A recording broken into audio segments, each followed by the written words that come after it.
Ассаламу алейкум. Добрый вечер, витаю вас, друзья. Сегодня у нас 9 октября 2023 года. С вами Аслан Арцуев на канале Реалити в YouTube и на канале Аслан Арцуев в TikTok. Сегодня опять я провожу тестовый свой эфир через Zoom. Все желающие могут зайти в YouTube на канал Реалити, и там есть ссылка в чате, и принять участие в нашем зуме. Если он будет, вот сейчас не тянет, уже вижу, по какой-то причине не тянет. Если это будет продолжаться, я отключусь от зума, конечно, и тогда можно будет позвонить только на WhatsApp, кто захочет пообщаться. Стрим сегодня на русском языке. Итак, друзья, давайте я вас всех витаю, сердечно приветствую. И ориентировочные потери противника за прошедшие сутки от Генерального штаба Вооруженных сил Украины. Плюс 350 уничтожено за прошедшие сутки. Итого цифра оккупантов, уничтоженных за время широкомасштабной, чуть более 1,5 лет войны против Украины фашистской Россией, 282 630 уничтожено. 4823 танка уничтожено, 2 за прошедшие сутки. 3 боевые бронированные машины за сутки. Итого БТРов и БМП и разных другой техники 9126. Одна артиллерийская система 6706, их цифра достигла. Одна антиаэркрафт. 2 автомобильные техники, ну и все. Вчерашний день, можно сказать, был такой относительно спокойный по сравнению с теми потерями, которые фашисты несут, и человеческих жизней, и техники. Но за прошедшие сутки не так много. Как-то так. Ну, давайте посмотрим, как у нас. Тянет, не тянет, не тянет, зависает. Зависает. Увы и ах, увы и ах. Я не знаю, зачем этот зум нужен, если он не тянет. Я сделал все, что мог со своим компьютером. Единственное, я его не поменял полностью. Хотя, наверное, нужно его уже менять на другой какой-нибудь. Потому что, ну, все сделано здесь, что тут можно было сделать. И все не тянет. Поэтому, друзья, я вынужден отключиться от Zoom. Поэтому пишите, звоните на WhatsApp. А давайте я сейчас сделаю небольшие манипуляции быстренько и постараюсь восстановить всю эту тему. Так, давайте это как-то надо быстренько.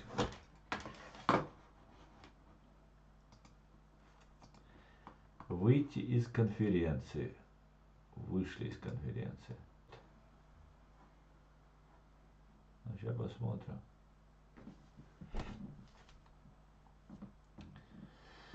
Салам ашел хуль.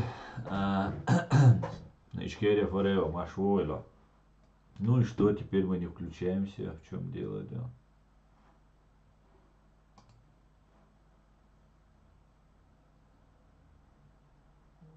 Надо же переключиться, да.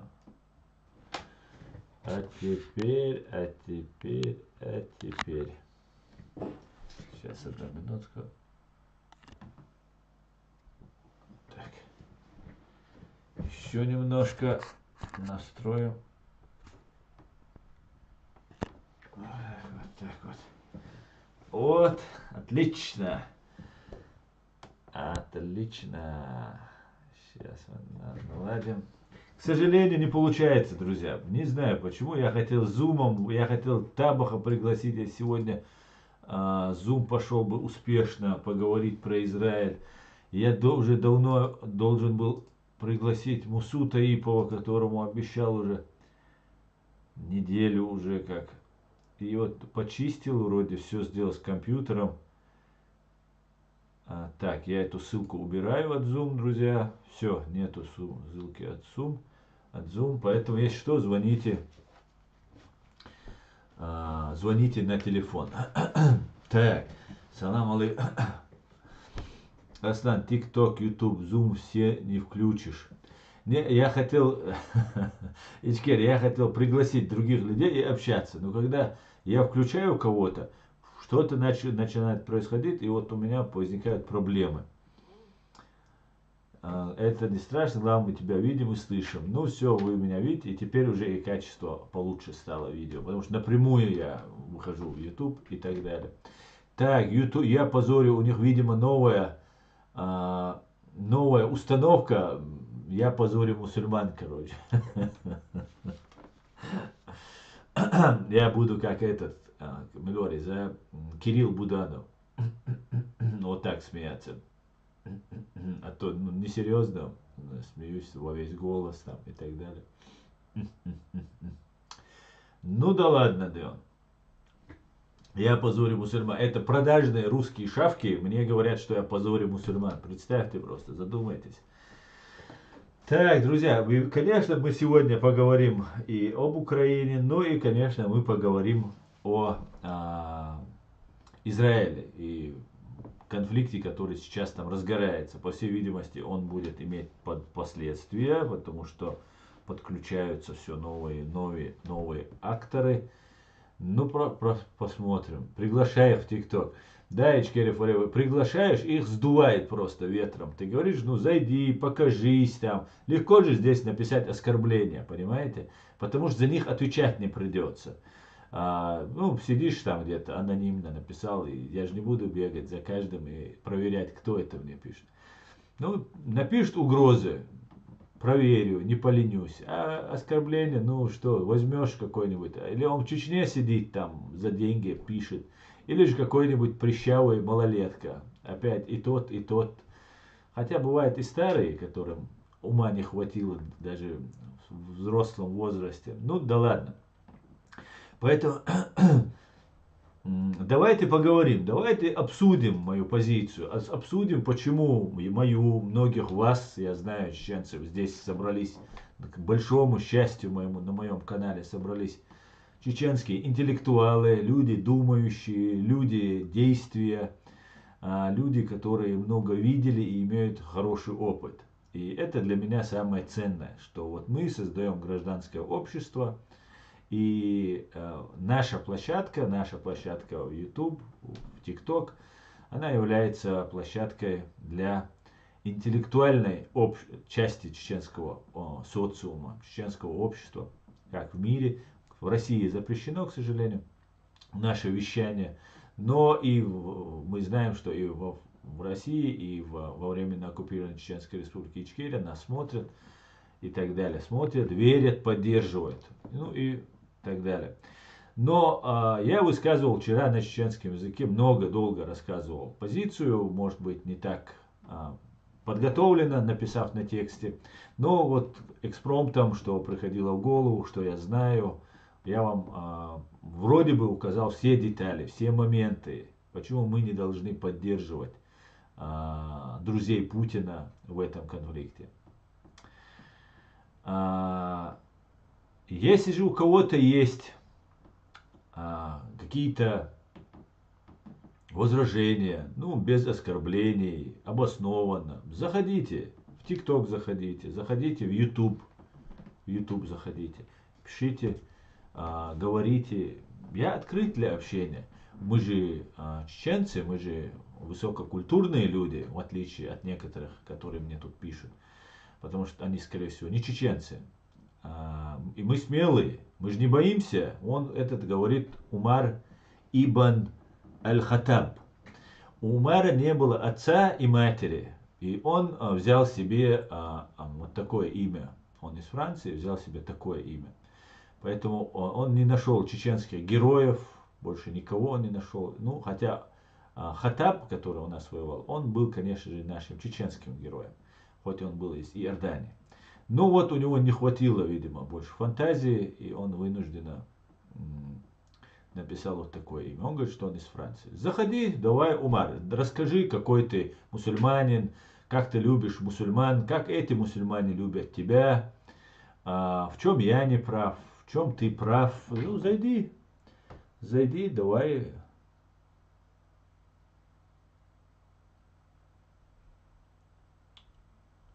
подожди, я посмотрю, что ты тут пишешь.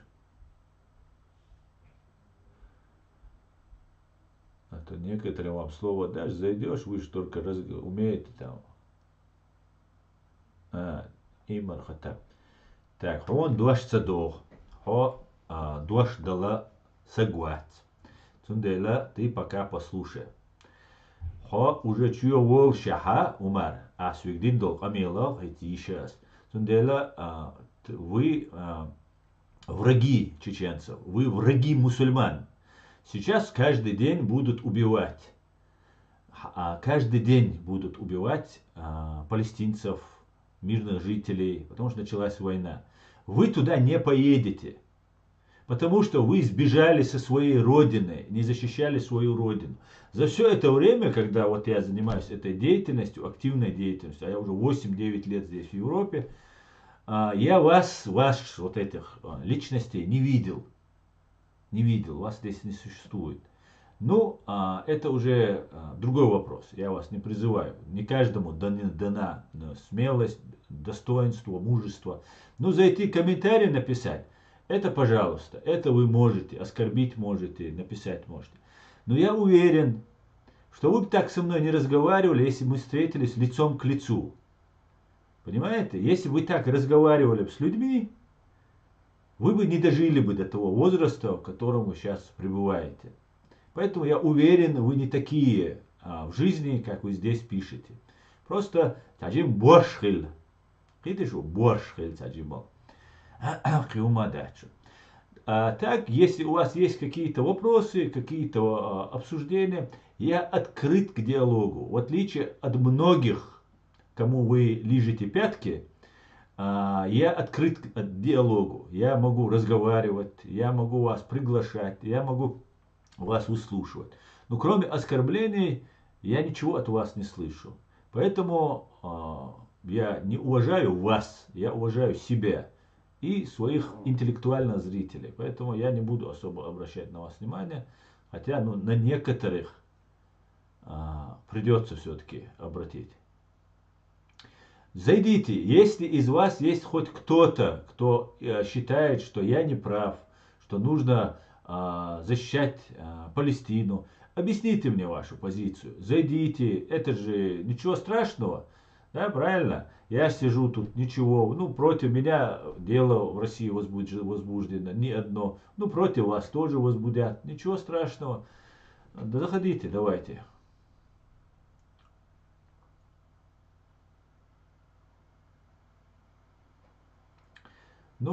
Все, что у вас хватает, это вот писать такие вещи. Понимаете? Пожалуйста, Ада, пожалуйста. Ада, знаете, я это и вчера на чеченском говорил, и ранее, когда я поддерживал, помните, когда, не знаю, Хизбалла или другие террористы, кто-то там обстрелял в месяц Рамадан, и тогда убили пожилую женщину в Израиле. Я выразил соболезнования и осудил в месяц Рамадан наносить по мирным гражданам, но это просто конченые террористы и мерзавцы могут так поступать. И тогда, тоже поступали разные вещи, что я не чеченец, что я еврей, что я предатель там и так далее. В основном это умственно отсталые люди пишут, или же те, кто работают на русских. И есть фанатично подверженные советской еще пропаганде старого совкового закала такие товарищи. И такая была ситуация.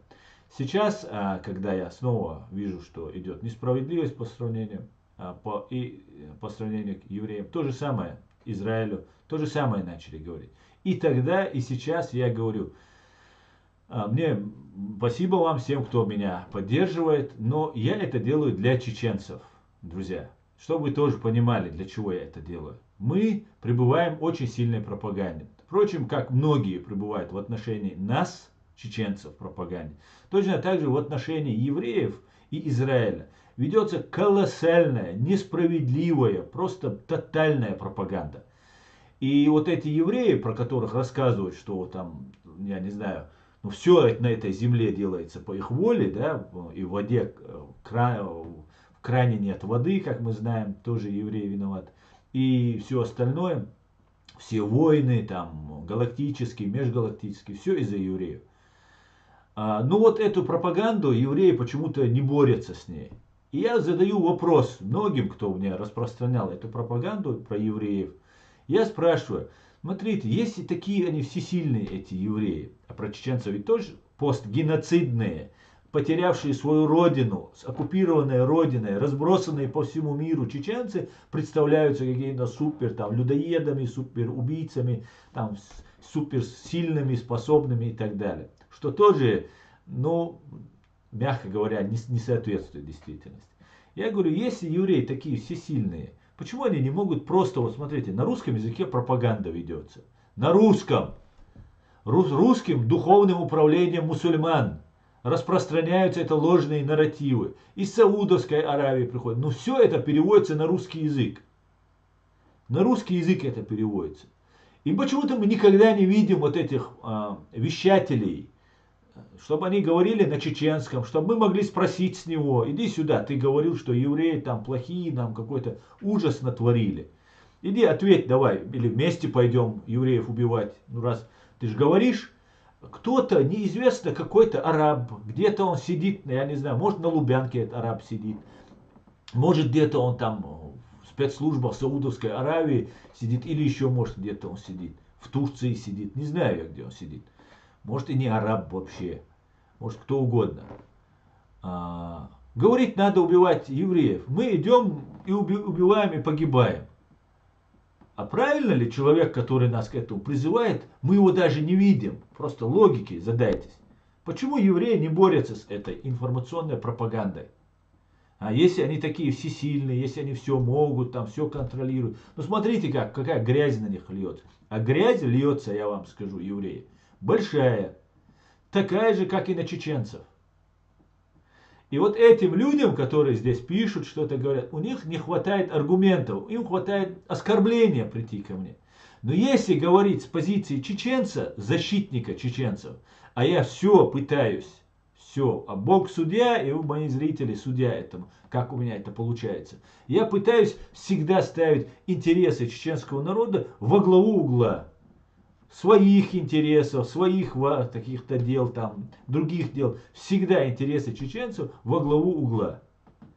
И вот тогда я начинаю, вот исходя из этого. Сейчас позиция, которая моя, она основана именно на этом. И те люди, которые заступаются, выводят меня из чеченства, из религии, ну, что угодно они делают. У них нет аргументов. Они могут только зайти и оскорбить. Все, что они могут. У них нет мужества сделать то, что делаю я, открыто, называя по именам ФСБ, ГРУ, Кадырова, Путина, Патрушева, вести эту деятельность. Не обязательно это даже делать на русском языке, если ты не знаешь, например, русский язык.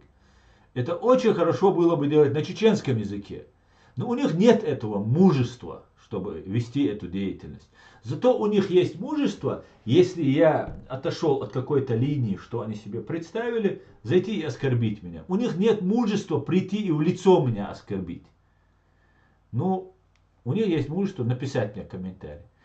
Или же просто зайти сюда, в ТикТок, в YouTube. Вот мой WhatsApp.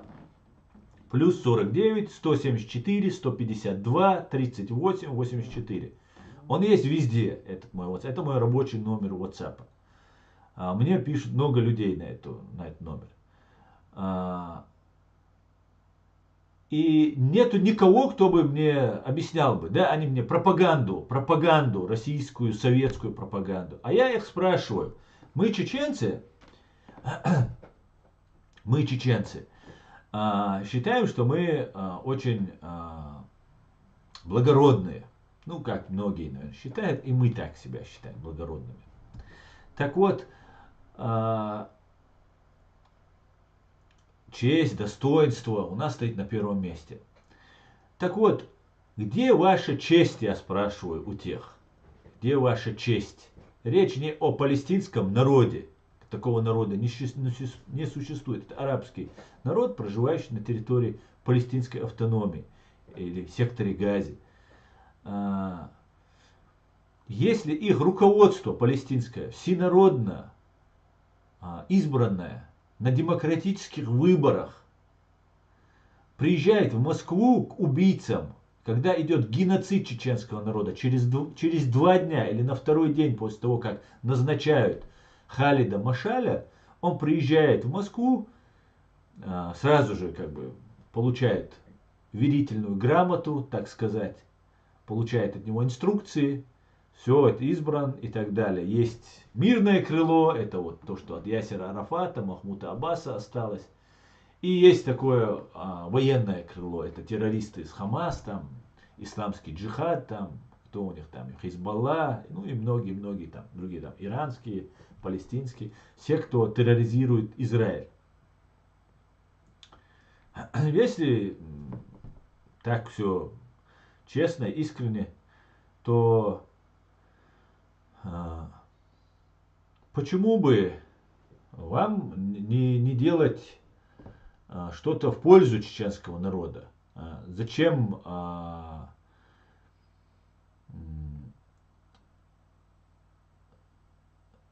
лизать пятки только лишь из-за того, что вам это сказала русская пропаганда, несмотря на то, что те, кому вы сейчас лижете пятки, они вас в упор не видели. Где ваше чувство благородства, достоинства? Скажите, если их лидеры приезжают и говорят геноцид, во время геноцида, что это внутреннее дело России. Геноцид чеченского народа — это внутреннее дело России. Скажите, где у вас благородство? Дюнал мечада, я мечаю, что киря дога мечаду, что элищу, ки отцел, ки кишай киря дог дочдол. Просто объясните мне это. Я не хочу оскорблять вас. Я знаю, что некоторые из вас искренне заблуждаетесь. И вы мои чеченцы.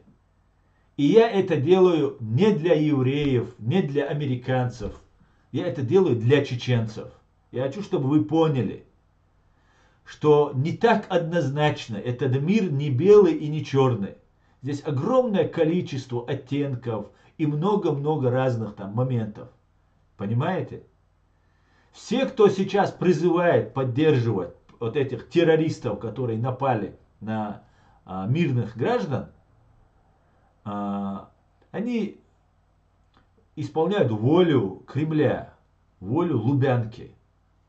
Понимаете? И поэтому, как бы вам не хотелось, даже лично, если вас евреи обидели, лично там нанесли вам какую-то моральную, физическую, кровавую травму, может, у вас кровная месть какому-нибудь лично еврею. Даже если это так, то в этом даже случае, чтобы не быть на одной повозке с нашим многовековым убийцей, просто замолчите. Ради Бога, ради Аллаха. Просто замолчите. Дайте вот этой спеси русской пройти, и потом будете на евреев наезжать. А сейчас быть в одной повязке, упряжке, на одной повозке с русскими террористами, которые на день рождения Путина объявляют всемирный джихад, начинается. Это еще будет продолжение, это большая заварушка будет. Но мы, чеченцы, кира таджимма догдала, таджимма кира таджимма шейхумдала, قيت غاز قش ثاني دا ديش دات سوي ديشتك قيتي شو شاز غاز قش داتا دلا هات اق شي غاز قي دلخشك دا دا اوق شو شادش داتا جيم يو وز بات شي بق دا اول شين قوزا проблем شميت فرنسا وي قوز وي بوش قميلش دا شو ها فرنسا وات انوچي چو او قيتي Россия او داج قيويلچنا قنا проблем شخريو مصر دا شدو أزلر ديشتش شدو سوقيت سون خ أي سوليل دوخا سو мечты вайдал деш ду гушду окчуа со зритель шбу много зрителей, которые подтвердят. А вы сами можете зайти в мой YouTube канал и посмотреть несколько месяцев, несколько там лет назад, которые мы снимали ролики, где мы говорили, что будет вот это поднятие вот этого исламского нарратива в мире. Понимаете? Есть у меня товарищи, которые говорили, что они уже победили этот ваххабизм, исламизм, там, 3-е, 10-е, вот эту тему. Это, конечно, вызывает улыбку, потому что пока КГБ они нужны, их никто не победил. И вот сейчас, если хотите убедиться, об этом мы предупреждали, вы просто не в теме. Мы здесь многие обсуждаем, разговариваем, приходим к каким-то умозаключениям. Так вот, то, что будет подъем вот этого исламского фактора, об этом мы говорили. Несколько месяцев говорили. Понимаете, когда еще Путин в мечети в Дагестане Коран обнимал, стоял, тогда уже было понятно. Когда Путин начал называть, что там он чеченец, дагестанец, ингуш там, еще кто-то он там. Понимаете? Малилди, Малилди.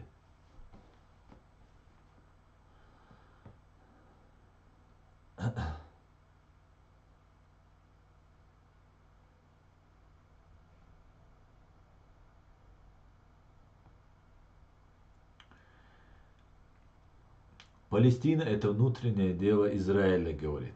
Карлсон, я полностью с тобой согласен. Я полностью с тобой согласен. Палестина это внутреннее дело Израиля. Мне искренне жаль, если эти люди, которые сейчас пекутся о палестинцах, реально вы печетесь о палестинцах, призывайте к миру. Не садитесь на тележку русских, которые 400 лет нас убивали, а арабы у них одни из самых близких друзей. Понимаете?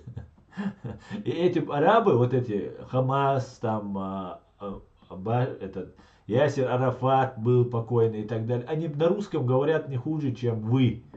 Понимаете? Хотя мы жили в Советском Союзе, мы вынуждены были учить. А арабы откуда знают русский язык? Не задумывались. Не задумывались, откуда у них оружие, деньги.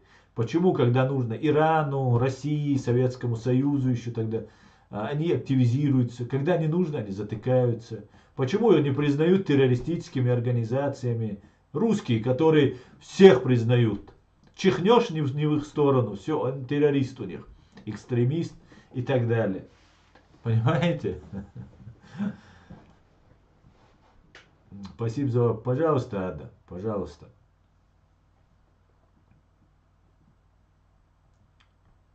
Валит говорит, допустим, России не существует. Объясни свою позицию с точки зрения мусульманина. Валит, что значит, допустим, России не существует? Я просто не могу понять твой вопрос. Что значит... Объясните мне. Я не могу понять.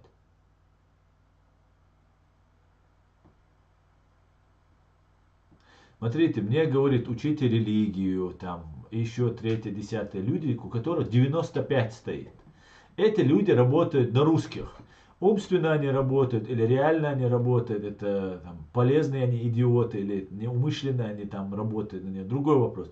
Но человек, не хватает ума понять, что 95 это клеймо, которое после оккупации русские нам дали. И он мне объясняет, что я должен религию учить. Ты вообще перестань быть подхолопным, и может быть тогда мы с тобой поговорим. Не можешь понять, а метишь в авангарде.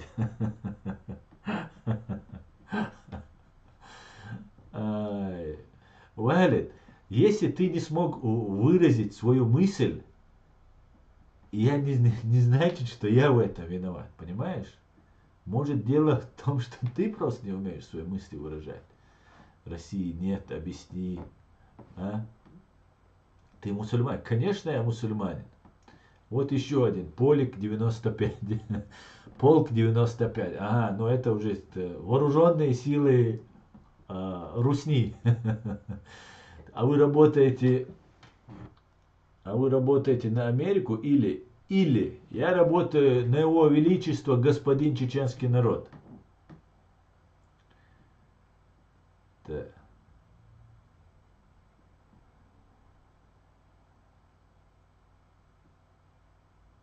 Интересно.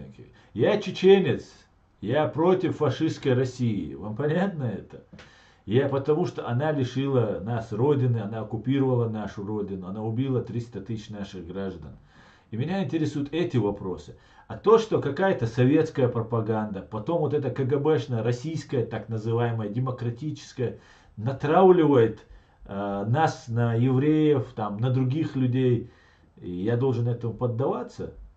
Ну, люди, извините, у меня свои интересы, интересы чеченского народа. Мы не должны этому поддаваться. Россия враг. Все, что связано с Россией, враждебно нам. Россия пытается истребить чеченский народ. Любой чеченец, который в день рождения Путина поддерживает нападение террористов на кого бы то ни было и является пособником Путина, является клиническим идиотом, который поддерживает Путина и этого не понимает. Понимаете? Вот и все. Ну да ладно, друзья. Что говорить? Давайте почитаем комментарии.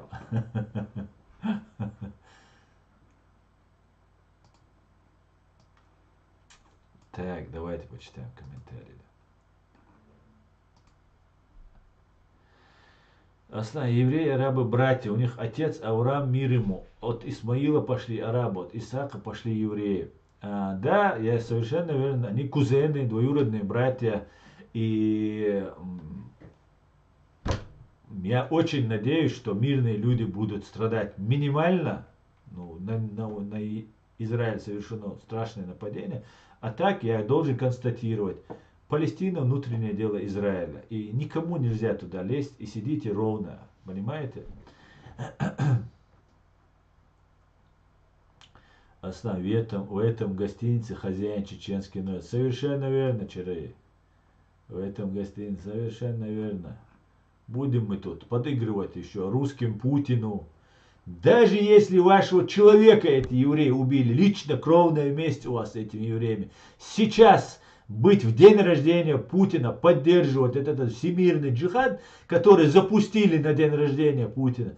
Позор просто вам всем. И не надо лгать, что вы это не понимаете. Валлах, билла понимаете. Вы или работаете на русских, или просто у вас атрофированы мозги полностью напрочь. Понимаете?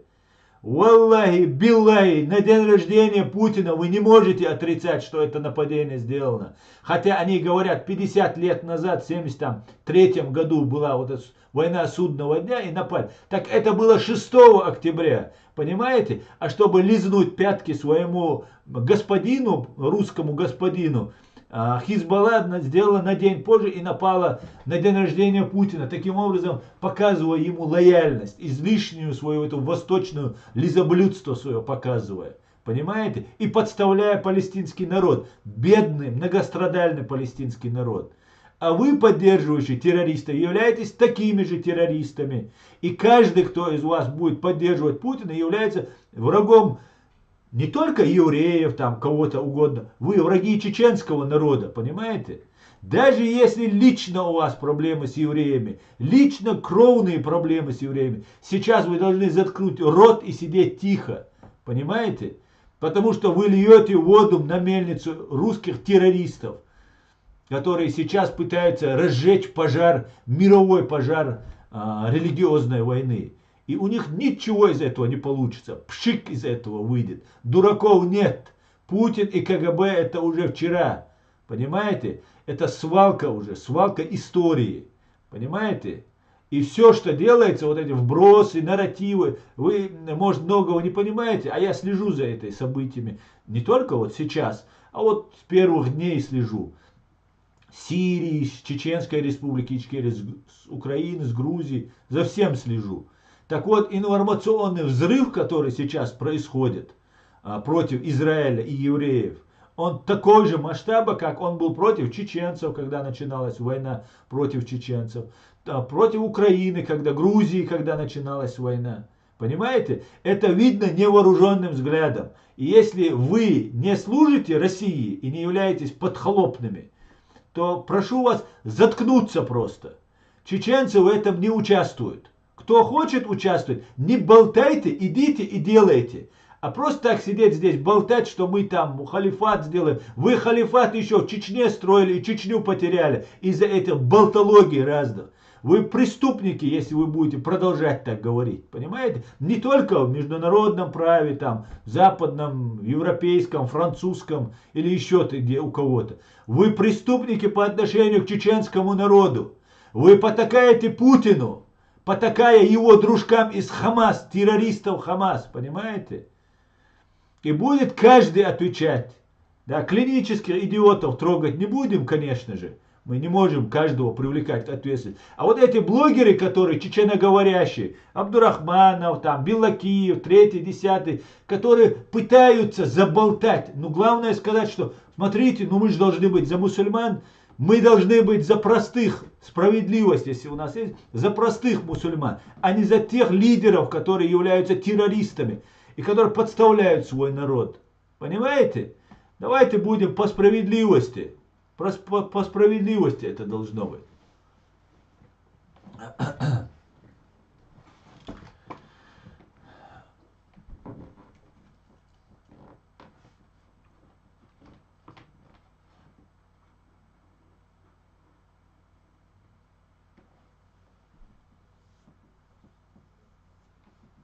Ну давайте, ладно. Ичкерия, страна свободы, если бы Россия надоела уже всем. Мы помним, что такое Россия, Ичкерия. Так. Слава Джахар Дудаеву. Он был великим человеком, совершенно верен. Только у кого не остается аргумент, начинает переходить на личности. Да, алейкум салам, Довели. Не знаю, я на личности не перехожу, я говорю так, у них еще мозгов не хватает, чтобы аргументировать. Если бы Россия не передавала оружие террористам, этого никогда не произошло бы. Так, Алексей, вы тут, смотрю, активны. Ранее вас мы не наблюдали у нас здесь, в нашей компании.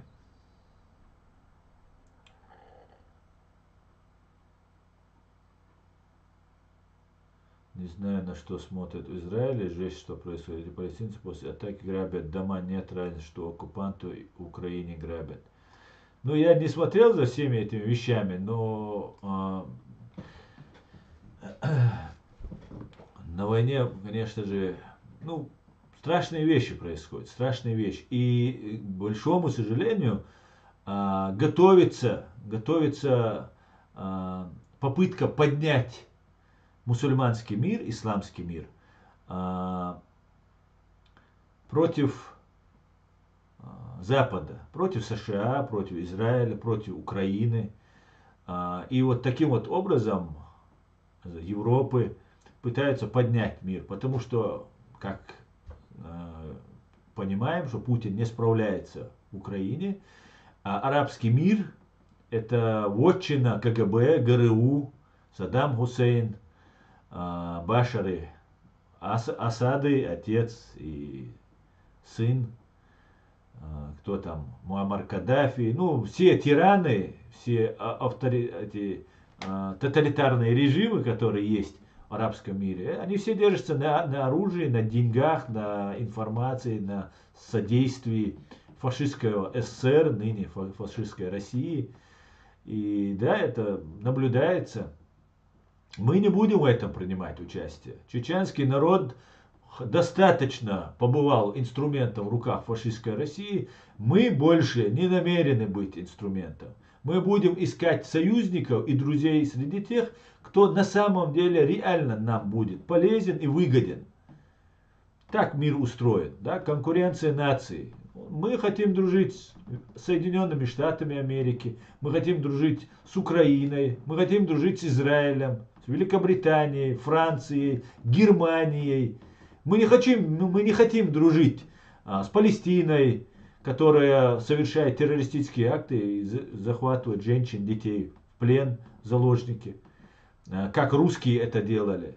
Нам рассказывают, что, ну смотрите, ООН там резолюция ООН была, что вот нужно вернуться там к какому-то там 67-му, по-моему, году, там все такое, там и так далее.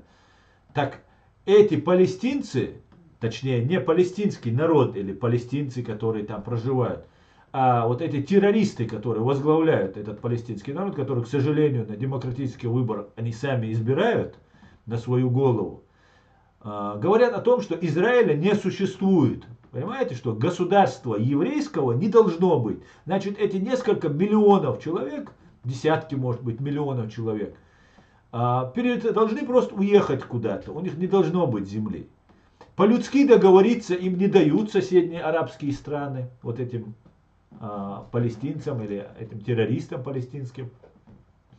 Их постоянно натравливают, подпитывают, закидывают деньгами, у них вырастает поколение за поколением. Но это то же самое, что говорят русские. Украины не существует, Чеченской республики Ичкерия не существует. А давайте с этой позиции смотреть. О каком-то ООН начинают говорить. ООН, например, признал Грузию, а Ичкерию не признал. Очень хорошо Дудаев тогда сказал. А что сделал ООН, когда Грузию, Гамсахурдия уничтожали? Что они сделали? Озабоченность высказывали. Так вот, ООН, которые, когда нужно, ссылаются, а когда не нужно, вообще игнорируют русские и пособники русских. Так вот, ООН ровным счетом из себя ничего не представляет. ООН уже давно себя дискредитировало. Там два государства, которые совершают терроризм, геноцид народов, Россия и Китай, занимают позиции постоянных членов Совета Безопасности. Что это за ООН такой? Мне не нравится этот ООН. Этот ООН должен быть давным-давно переформатирован, изменен, перевоссоздан. А когда выгодно, где-то там Россия где-то подсуетилась, да, может где-то евреи были неправы. Я сейчас не выступаю адвокатом Израиля, евреев. Может быть там война шла, но им отказывают в праве на существование, понимаете? Нет, они говорят, не будет такого государства, как Израиль.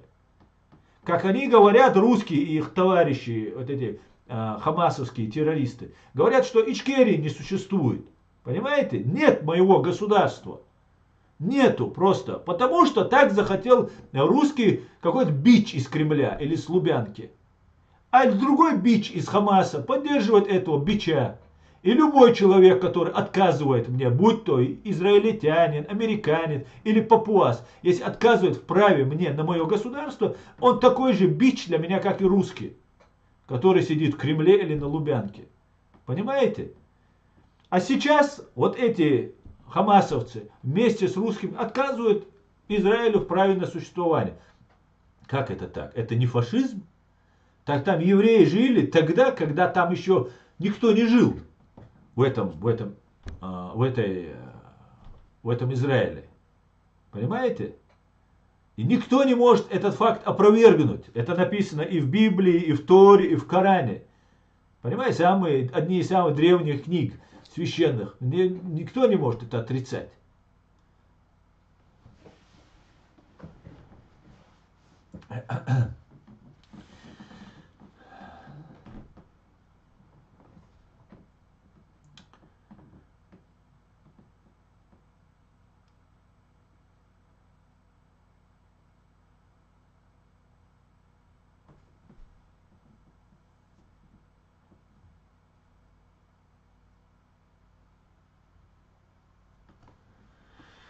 Так, давайте дальше. Привет Киеву, слава ЗСУ. Политики используют религию, в том числе палестинско-израильский конфликт, чтобы заполучить поддержку из мусульманства. Поэтому смешивать религию с политикой нельзя. Это опасно для общества. Конечно.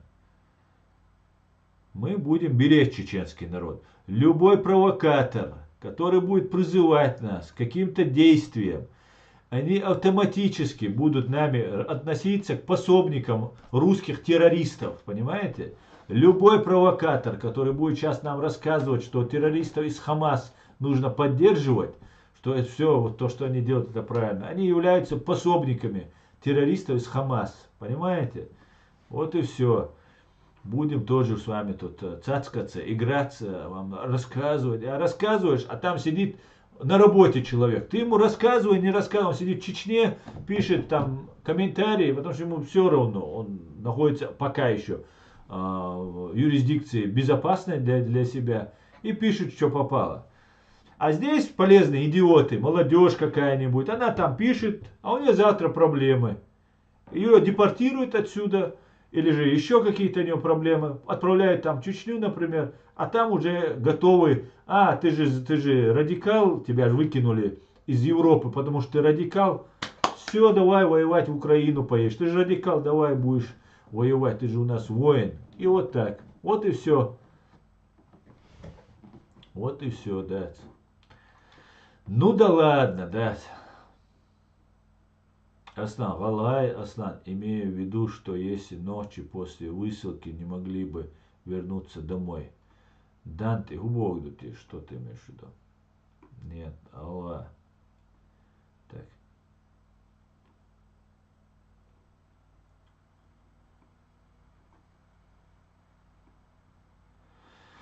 Ой, ну ладно, перемотал. Аслан, что-то такое происходило, когда была война Ичкерия. По какой-то причине он тоже уехал с нашей родины, мы остались один на один с Россией. Конечно, нас оставили.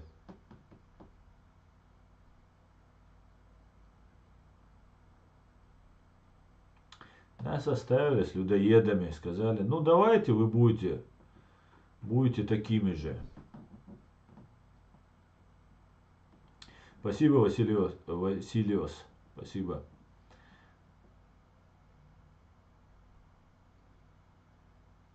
Кто-нибудь когда-нибудь слышал, чтобы арабы топили за ночи?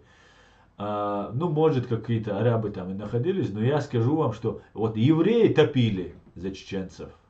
Вот это я могу 100% сказать. И топят.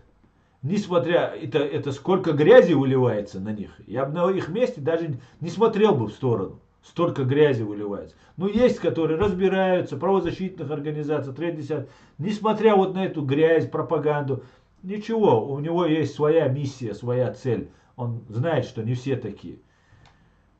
Есть, а вот арабов почему-то я не вижу. По какую тему Smoke? Давай, а то у тебя ник Smoke. У тебя сейчас я посмотрю, а то вы заходите, начинаете там оскорблять,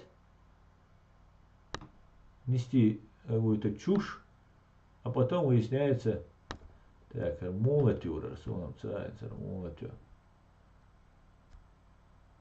Ну, удить зря, что Smoke ходицел, а чували, чтобы потом ты мне сюрприз не преподнес.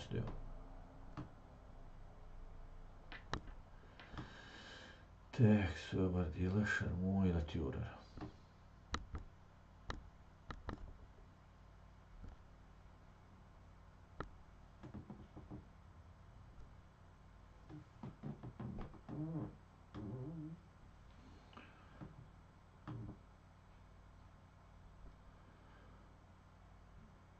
Ну давай я тебя приму.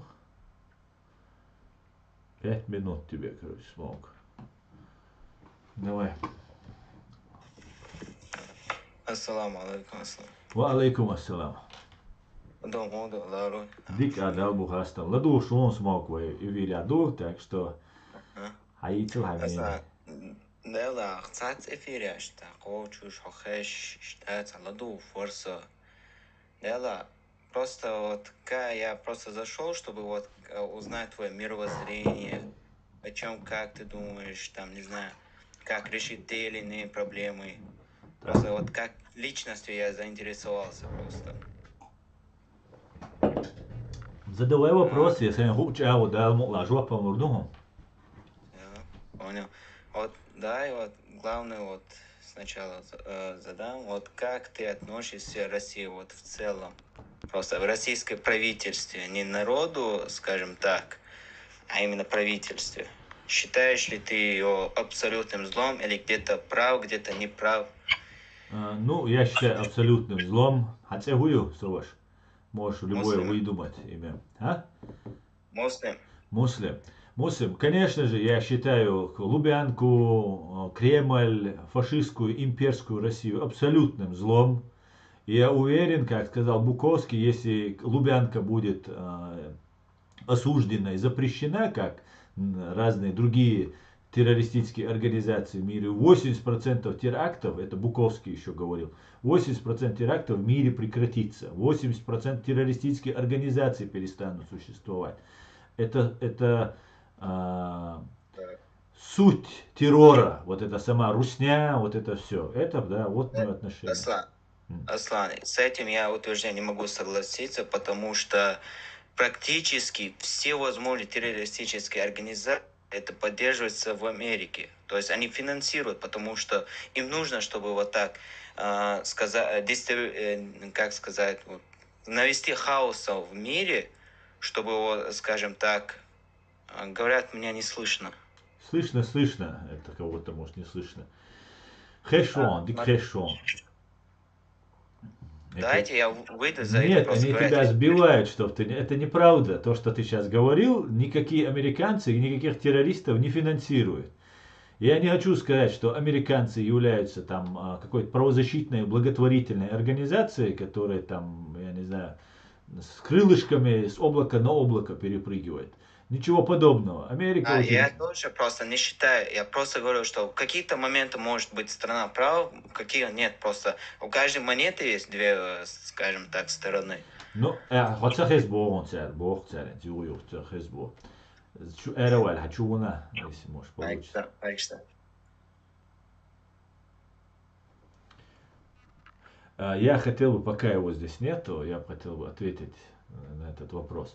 Мне очень странно, сейчас он зайдет, услышим, мне очень странно слышать, когда чеченец говорит, что что-то есть хуже России. Ну, этот чеченец не знает, наверное, всего, что происходило. И если он, после того, как он узнает, он не поменяет своей точки зрения, ну, то мне очень сложно поверить просто, что этот человек независим. Так, Америка поддержит Израиль, что ты скажешь? А флаг почему тогда американский? Что, тебе не нравится, что ли?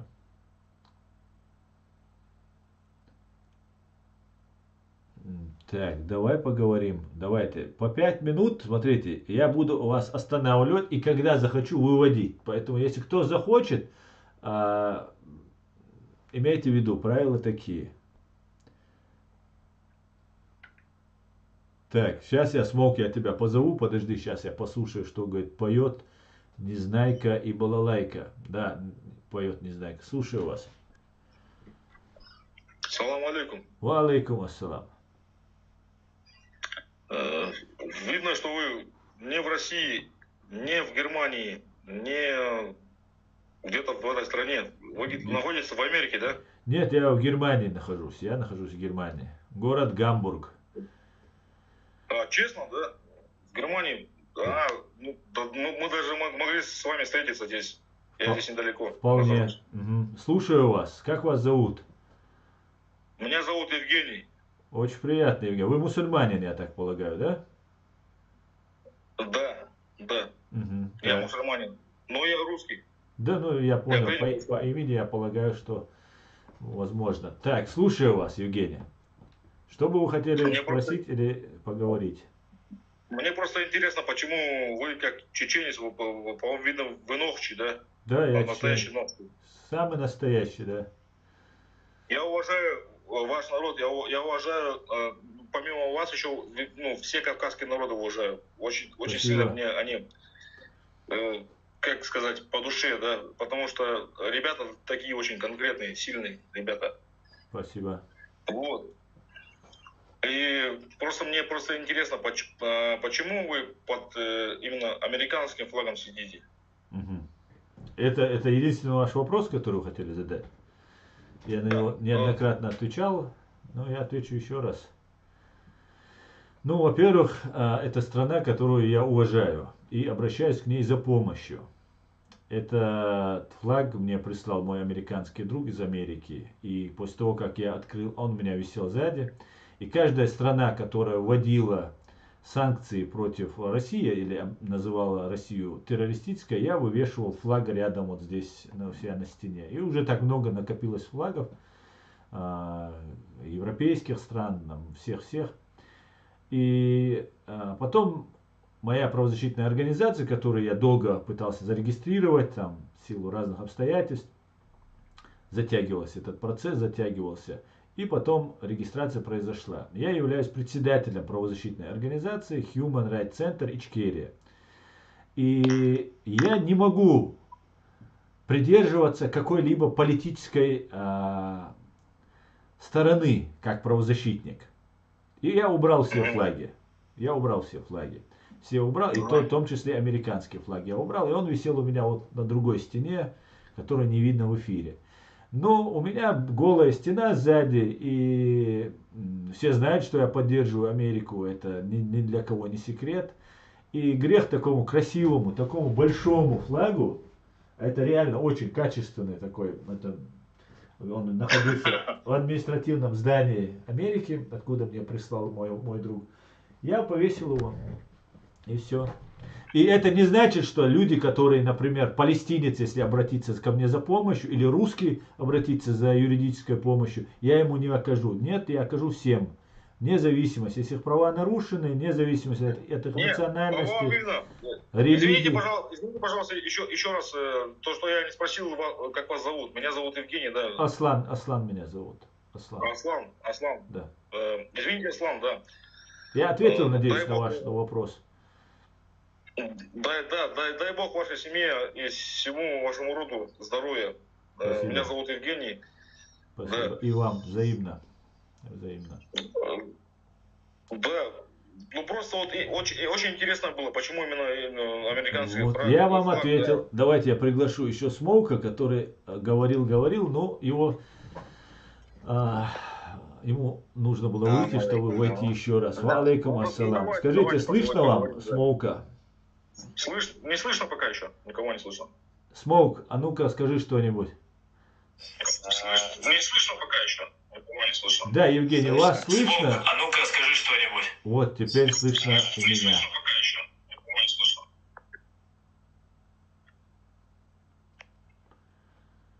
Смоук убежал, да? Опять, видимо, да, что-то, проблемы какие-то происходят. Так, у нас есть еще один человек, который находится здесь. Аркадий Плеханов. Настоящий Нохчи, да? Нохчи. Я? Да. Ну, Шалом алейкум, здравствуйте. Ва алейкум, Аркадий. Да, Евгений, конечно, я, ну что значит настоящий? Папа, мама у меня чеченцы, все полностью. Ну просто, ну вы реально похожи чем-то на Дудаева даже, да, если честно так, да. Дудаев, ну если честно, его уважают очень, ну, враги и друзья его уважают. Это он настоящий Нохчи. Дудаев. Да, это правда. Это правда. Его и друзья и враги уважают. Это правда. Так, у нас гость Аркадий, я вас слушаю. Здравствуйте, Аркадий. Аркадий Плеханов из Сан-Франциско. Здравствуйте. Здравствуйте. Скажите, у меня такой вопрос.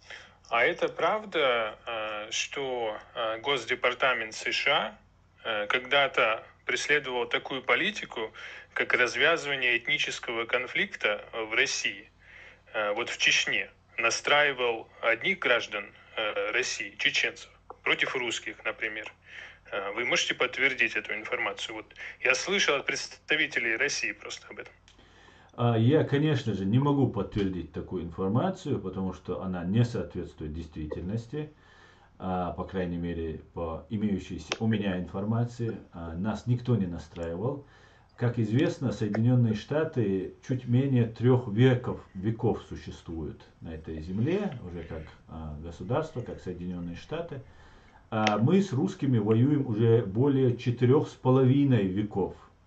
И нас никого настраивать не надо. Мы можем научить, как нужно с русскими воевать, как с ними действовать, как противостоять и лжи, пропаганде, и в том числе американцев. Такую большую страну, такую мощную. Мы можем поделиться своим опытом и делились своим опытом именно в этом. Например, наш Абдурахман Автарханов был такой известный профессор, который похоронен здесь, в Германии, в Мюнхене, который является автором крылатой фразы, которую произнес его читатель Рональд Рейган: «Империя зла». Поэтому нет, это не так. Я так не думаю. То есть никогда не было такого, чтобы граждане США как-то настраивали одних граждан России против других. Вот чеченцев против русских никогда не было. Ну, вот вы можете подтвердить? Вот смотрите, я наблюдаю иногда наблюдаю, что это происходит все-таки. Вот сегодня, например, я посмотрел ваш стрим. То, что Аслан сейчас говорит, да? Нет, то, что сейчас Аслан говорит, он прав, да. Было противостояние давно уже на Кавказе были войны, да. Было такое. Но то, что кто-то там другой против Кавказа нас противоставлял, или мы кого-то против Кавказа противоставляли, такого не было никогда. Да, совершенно верно. Аркадий. А скажите, а почему не нужно жить в мире народам России? Что значит в мире? В Нужно, конечно. Кто сказал не нужно? Да, чтобы дружить, сотрудничать, Вы... Да, вот в том-то дело.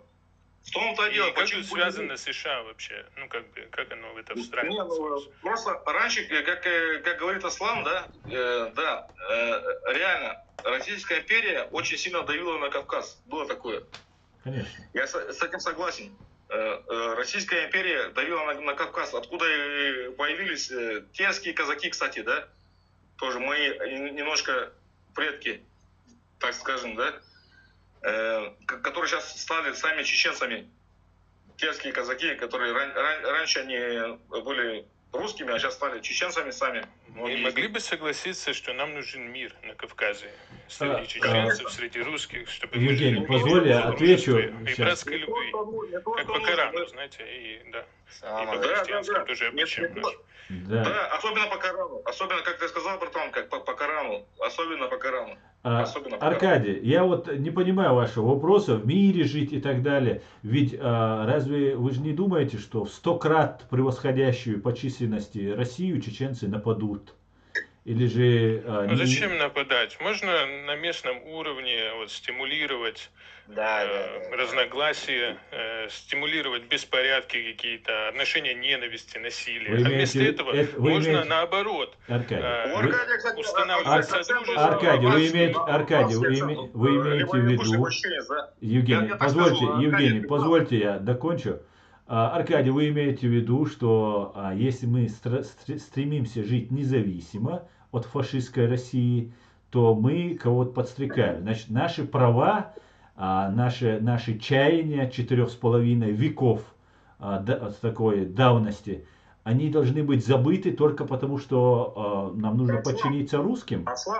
Извините, пожалуйста. Зачем подчиняться? Чтобы жить в содружестве, не обязательно подчиняться. А вы пробовали жить с людоедом в одной клетке, Аркадий? Вы пробовали жить? Зачем вы уехали в Сан-Франциско? Вы вернитесь, же сейчас говорите опять, вернитесь, пожалуйста, в Россию и живите там с людоедами. Зачем вам уезжать в Сан-Франциско или в Америку, а после этого нам говорить, что нам нужно жить с кем-то в мире, и нас подстрекают американцы? По-моему, вы ведете какую-то российскую пропаганду. Если это действительно происходит. Нет, этого не происходит. Никогда, мы не хотим жить с Россией, понимаете? 4,5 века мы не хотим жить с Россией.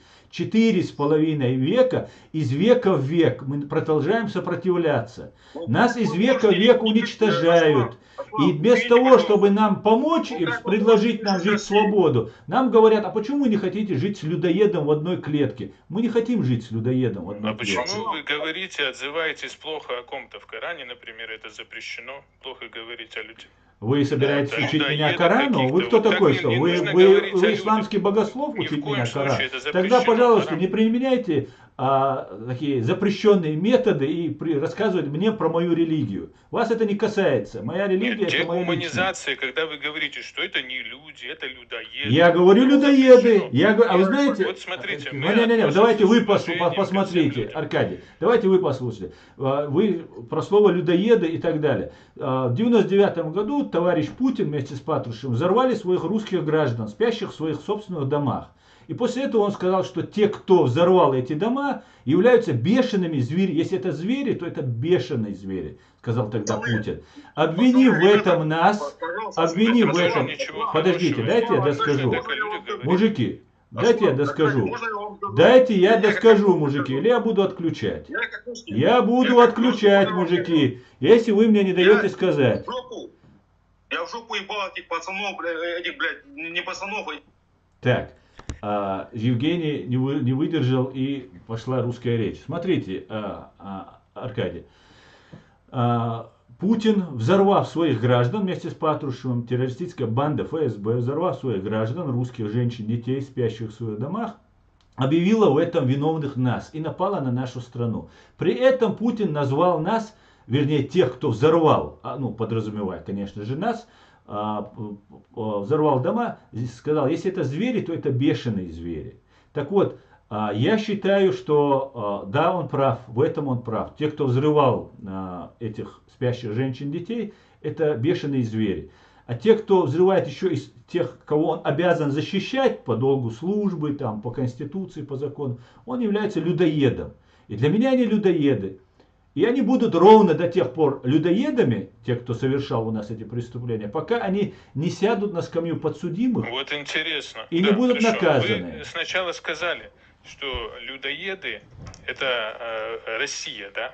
А теперь говорите, что правительство России сделало то-то и то-то, и они людоеды. То есть уже вместо всех граждан России считаете людоедами какую-то только часть небольшую. Вы занимаетесь сейчас передергиванием фактов. Если я говорю о России, а у России, как мы знаем, в России нет свободного населения. Есть быдломасса, которая идет на войну, которую отправляют на преступную войну, опять взорвав своих же граждан. Все в России знали. На НТВ была целая программа по этому поводу. Но эта быдломасса позволила себя отправить на эту войну. Как сейчас отправляют это ее... запрещено, понимаете? Это как сейчас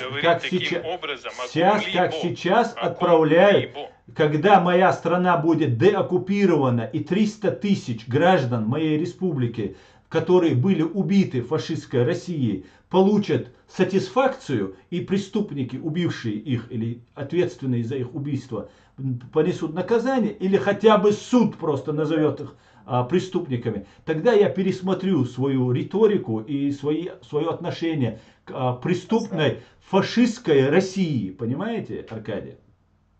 Это вряд ли будет. Даже большинство фашистов на Нюрнбергском трибунале даже не было. Речь не о большинстве, речь идет о главных идет. Главное, тем более. Какие-то пешки найдутся, но главный вряд ли. Ну, это твое мнение, Смолк, это твое мнение. У тебя слишком я такое возвышенное. Козлом отпущения, типа, вот этот чувак был главный. Но на Нюрнбергском трибунале были не козлы отпущения, скажем так. Гитлер покончил с собой, а его и пропагандисты, и очень-очень высокопоставленные товарищи и соратники получили виселицу, как мы знаем. Поэтому будем надеяться, что Путин с Патрушевым тоже получат эту виселицу. Высшую меру наказания, скажем так. А все в руках Всевышнего. Я верю и иду этим. И я этим доказываю каждый день. Это дело чеченского народа и дело народов России, как они выстраивают взаимоотношения. А каким образом здесь участвуют американские интересы? Вот расскажите, что хорошего они предлагают чеченцам или русским, или кому бы то ни было? Я не понимаю, что вы хотите, почему вы постоянно переключаетесь на Америку? Я так понимаю, вы сторонник Путина, фашистской России. Говорите за Россию, тогда оставьте эту Америку в покое. Не, я Вас смущает флаг, который у меня за спиной? Я как раз в оппозиции Путину нахожусь. Вот. И правда считаю, что это воры, бандиты, мошенники правят в России. Но однако, он не вор и бандит, он не только вор и бандит. Это массовый убийца и причастный к геноциду чеченского народа. Целого народа. Я тоже не занимаюсь дегуманизацией. Стравливанием, подначиванием, не занимаюсь. Провокацией насилия. Я не на занимаюсь. Этническом принципе. Я тоже этим не занимаюсь. Вот в США, если бы вы так сделали, то вас бы арестовали. Если бы вы в США находились и говорили о народах в США, которые находятся таким же образом, вас бы арестовали. Понимаете? Да. А почему же не арестовывают других, которые там сейчас живут и говорят похлеще, чем я, вещи? Блогеров. Например? Ну, блогеров. Ну, называют фашистами Россию, называют население быдлом, которое абсолютно... Нет, я говорю, если бы вы похожие говорили о народах в Соединенных Штатах Америки... Да так говорят блогеры, живущие в Америке, разные блогеры, украинские в том числе, говорят об этом. Люди, например, да? Например. Нет, за что я буду говорить на немцев? Немцы ничего такого не делают. За что? Ни за что, просто если бы вы попытались. Я не говорю про всех русских, еще раз. Вот немцы, например, я не говорю про всех русских. Да, вы передергиваете факты. И все-таки, если вы начнете говорить такую ерунду, так, то Аркадий, вас арестуют, правильно? Аркадий, я вас выключу, хорошо? Так, Смолк, я тебя слушаю. Просто говорить одном и том же, объяснять, что ты не верблюд, человека, не вижу никакого смысла. Я понял. речь далеко зашло уже про религию, тему там зашло. Мне вот интересно было про СВО, там, про войну, как вы считаете, тут либо Россия, либо Украина, либо третье лицо. Смок, ты в России находишься, да? Да, Ага. Чечне. И ты такой смелый, дерзкий, заходишь и задаешь мне вопросы. Ты не на работе, а вот сам независимо решил поинтересоваться моим мнением, да? Да, а чего мне бояться? Я просто поинтересоваться, чего мне бояться. Ну, ты называешь СВО, террористическую операцию фашистской России, ты называешь СВО. Ты ж боишься говорить то, что... А ты знаешь, с кем ты сейчас говоришь. Я человек, который является там, одним из главных врагов сегодняшней фашистской России. И ты заходишь, и такие вещи говоришь, что там... Ну, мне кажется, ты предвзят, ты не независим, Смоук. Не, подожди, я просто пришел поинтересоваться, как вы относитесь к этому. Просто я, скажем так, вообще некоторых случаев там чисто Россия виновата, где-то чисто Украина. Я просто хочу найти вот такой степень, где все началось, и кто виноват, а кто нет просто. И все. Но я никак не, скажем так, Россия там самая лучшая страна, и правильно, просто, ну, у каждого свои промахи, каждый кто-то виноват, кто нет, просто. Хотя, как вы это видите? Просто Али Бакаева, знаете, Аслан? Да. Вот я с ним в эфире встречал, он вообще, скажем так, чисто Россия. Про кадыровских, путинистов, которые начинают хейтить. Я говорю, вот ты знаешь степень, с которой Муслим, подожди, я понял. Если ты считаешь, что Россия не виновата в чем-то, да? Что Россия не во всем виновата? Не, она виновата. Но виновата Украина тоже. В чем, ну, виновата в чем Украина виновата? В чем Украина виновата? Смотрите, позволил, что в 2014 году вот этим националистическим, скажем так, своим, скажем, внутренним, скажем, это национализмом выйти, что типа у вас москалей там, Россия управляет, вы там свободный народ. Хорошо, все, я все. заметил. Хорошо, Муслим, все, я это услышал. Ты говоришь, потому что они там националисты в Украине и так далее. Ты в Москве квартиру снимал? Ну, мой отец снимал, ну, вместе находились, да. Да. И как ты, легко было найти квартиру? Если честно, там, валлай, легко. Наоборот, даже эта женщина, которая русская, сказала, что вот именно чеченцев больше доверяют, чем русские, потому что чеченцы там ни собак не заводят. Махарцега уко, махарцега уко. Да, Я Аллах, дыр махарцега уко, махарцега уко. Открой, все, вадуа сюк смог. Эйлера хайрашен, о хакара, собардел инцас эйлду. Ажал цадуйцер дуай. Открой любой сайт, и по поиску квартиры. Я не знаю, как сейчас там дела обстоят, потому что сейчас у вас там кризис, все уезжают, и вам нужны эти кавказцы, как мясо, чтобы отправлять на войну. Так вот, на любом сайте, cian.ru есть такой, самый большой сайт по недвижимости. Ты когда там открываешь, он был и в бумажном виде, и в интернет-виде был. Вот когда ты открываешь, там сплошь и рядом ни Кавказ, ни Азия, только русским, только славянам и так далее, и так далее. Я снимал квартиру в Москве, я жил всю свою сознательную жизнь в Москве. Я знаю, я для приезжих снимал, для друзей, для знакомых, я искал, договаривался и так далее. И ты мне рассказываешь какую-то там... Смотри, давай я расскажу. Так, собордел, пропагандисту, сунцевиз, ты мне не нравишься. Мне не нравится этот пропагандист. Так, подождите, сейчас я отвечу, подождите, кто мне сейчас звонит, я вам отвечу, собордел. Я целитить, ждите даже. Так, ну, давайте, балбич, вот, ук, ажа уахе, эсве, ой, хари, вожи бош, моей хан, дерим баду хан, я хидарцена. Муслим, ты глубоко ошибаешься.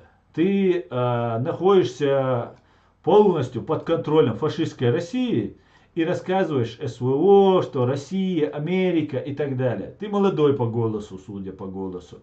И так далее, и так далее. Но при всем при этом ты служишь России. Ты обеляешь эту фашистскую Россию, которая убила треть твоего народа. Треть, если это твой народ. Ну ладно, давайте послушаем вот этого человека, не знаю. Так, Ладушу, ассаламу алейкум.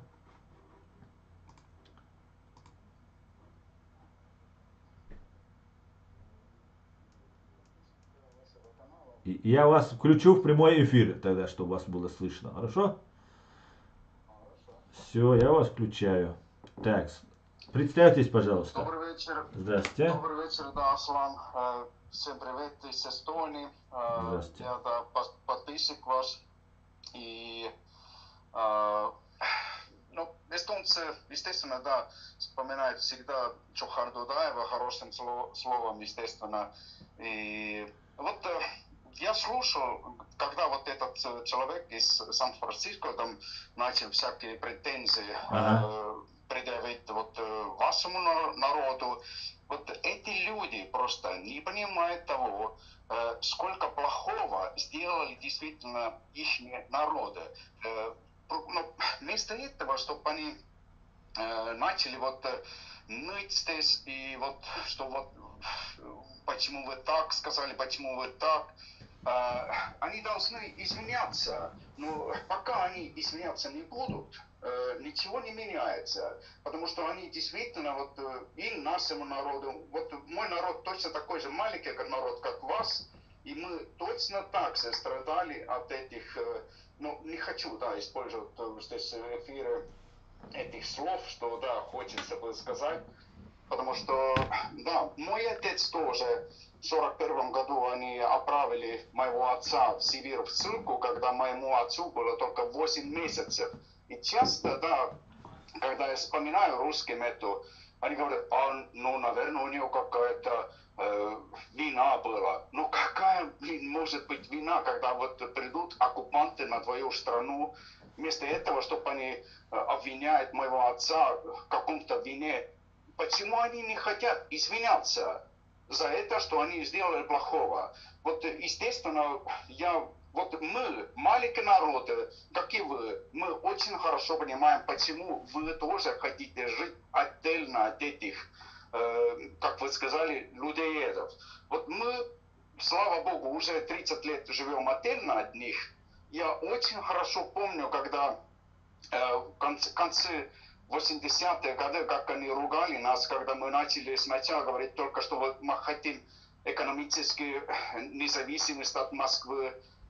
Ну, естественно, мы не смогли сразу сказать, что вот мы хотим полную независимость от вас. И они начали нас ругать.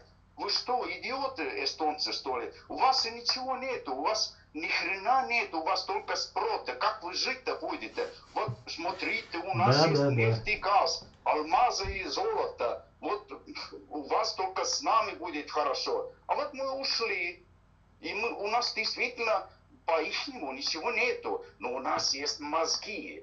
И сейчас, когда смотрим эстонскую экономику, средняя зарплата в Эстонии, если я правильно помню, где-то сейчас в этом году около 1700 евро средний, а у русских, где есть все, нефть, газ, алмазы и золото, у них, блин, может быть, максимум 300 евро средняя зарплата. Это все, что я хотел сказать. Вам всего хорошего. Спасибо вам большое. Я желаю, естественно, надеюсь, что у вас скоро ваша страна будет свободной, и вы можете тоже строить ее нормально. Да, спасибо вам большое. Обязательно так и будет. Свободную, демократическую Ичкерию, независимую мы построим. Даст Бог. Спасибо. Да, удачи вам. Спасибо, до свидания. Так, смотрите, абсолютно прав человек.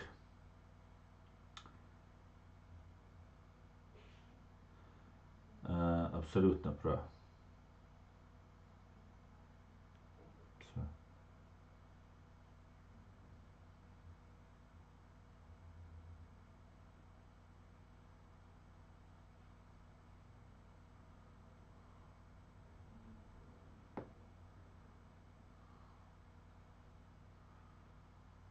Так.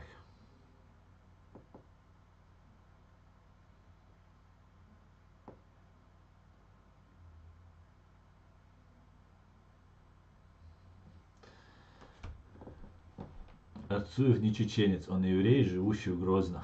Живший в Грозном. Не надо лгать по-путински, Деон.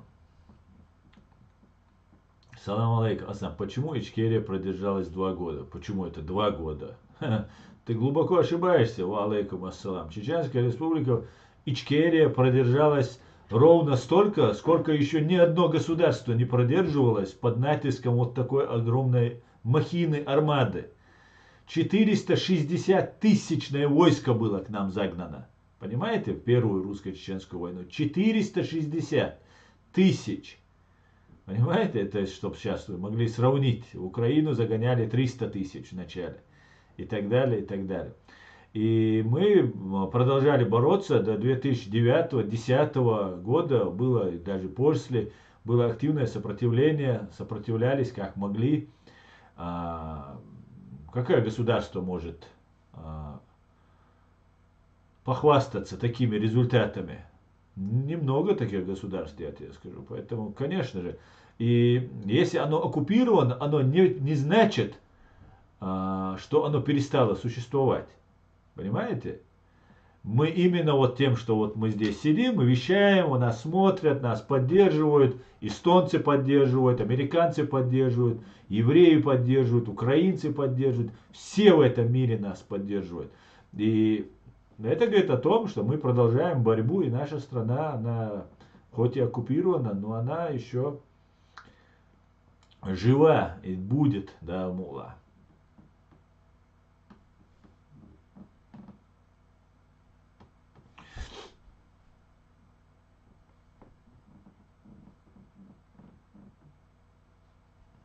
Чтобы заткнуть всех, сдай генетический тест свой на национальную принадлежность. Там будет видно, сколько ты еврей или чеченец. Даже если я покажу им тест в прямом эфире, они все равно начнут это говорить. Это во-первых. Во-вторых, мне не нужно доказывать. Понимаете? У меня нету в роду никого, не чеченцев. В моей истории просто нет такого. И любой человек про меня это знает, который мало-мальски может поинтересоваться. Даже если я был бы евреем, что в этом такого? Ну, пускай считает. Мне, значит, нравится. Обычно евреев, на чеченец говорят, если там смелый, дерзкий, бандит там такой. Про еврея говорят, если он умный, там, хитрый, способный. Ну, значит, это отлично. Это те качества, которые мне всегда нравились в людях. Пусть считают. Это хорошо, да.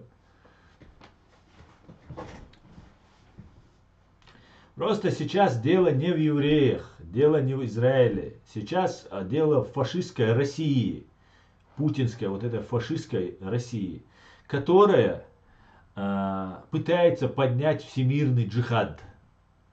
И в этот всемирный джихад они хотят всунуть нашу чеченскую молодежь.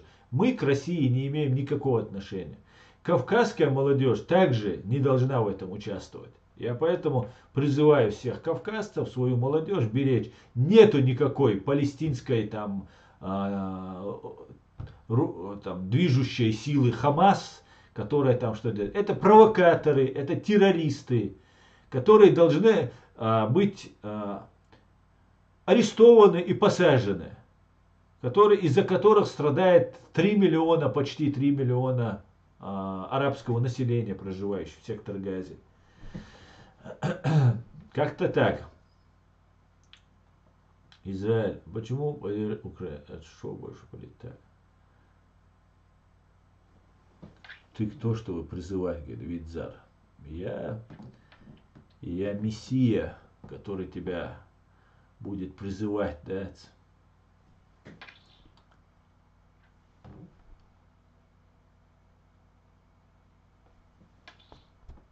Так. Именно поэтому я хочу донести до людей, что не нужно обманываться, не давайте себя обмануть вот этой пропагандой, там, поддержать. Просто будьте, будьте в день рождения Путина поднимают всемирный джихад. Начало этого всемирного так называемого джихада началось не очень хорошо. И мы не дадим вот этому моменту, и чтобы они говорили, что они подняли эту революцию, ну или вот эту террористическую атаку для того, чтобы 50 лет, кстати говоря, тогда, когда вот эта операция судного дня, вот эта война судного дня, так называемая 6 октября 1973 года, когда началась, ну тогда хоть все по-серьезному было. А это что такое? Какие-то там прибежали, постреляли из-под тишка, да, может там предательство, говорит Табах, было со стороны израильтян. Может быть, еще какая-то там была провокация. И что? И пшик, да, убили 100 человек, убили, может быть, 500 человек. И все, что ли?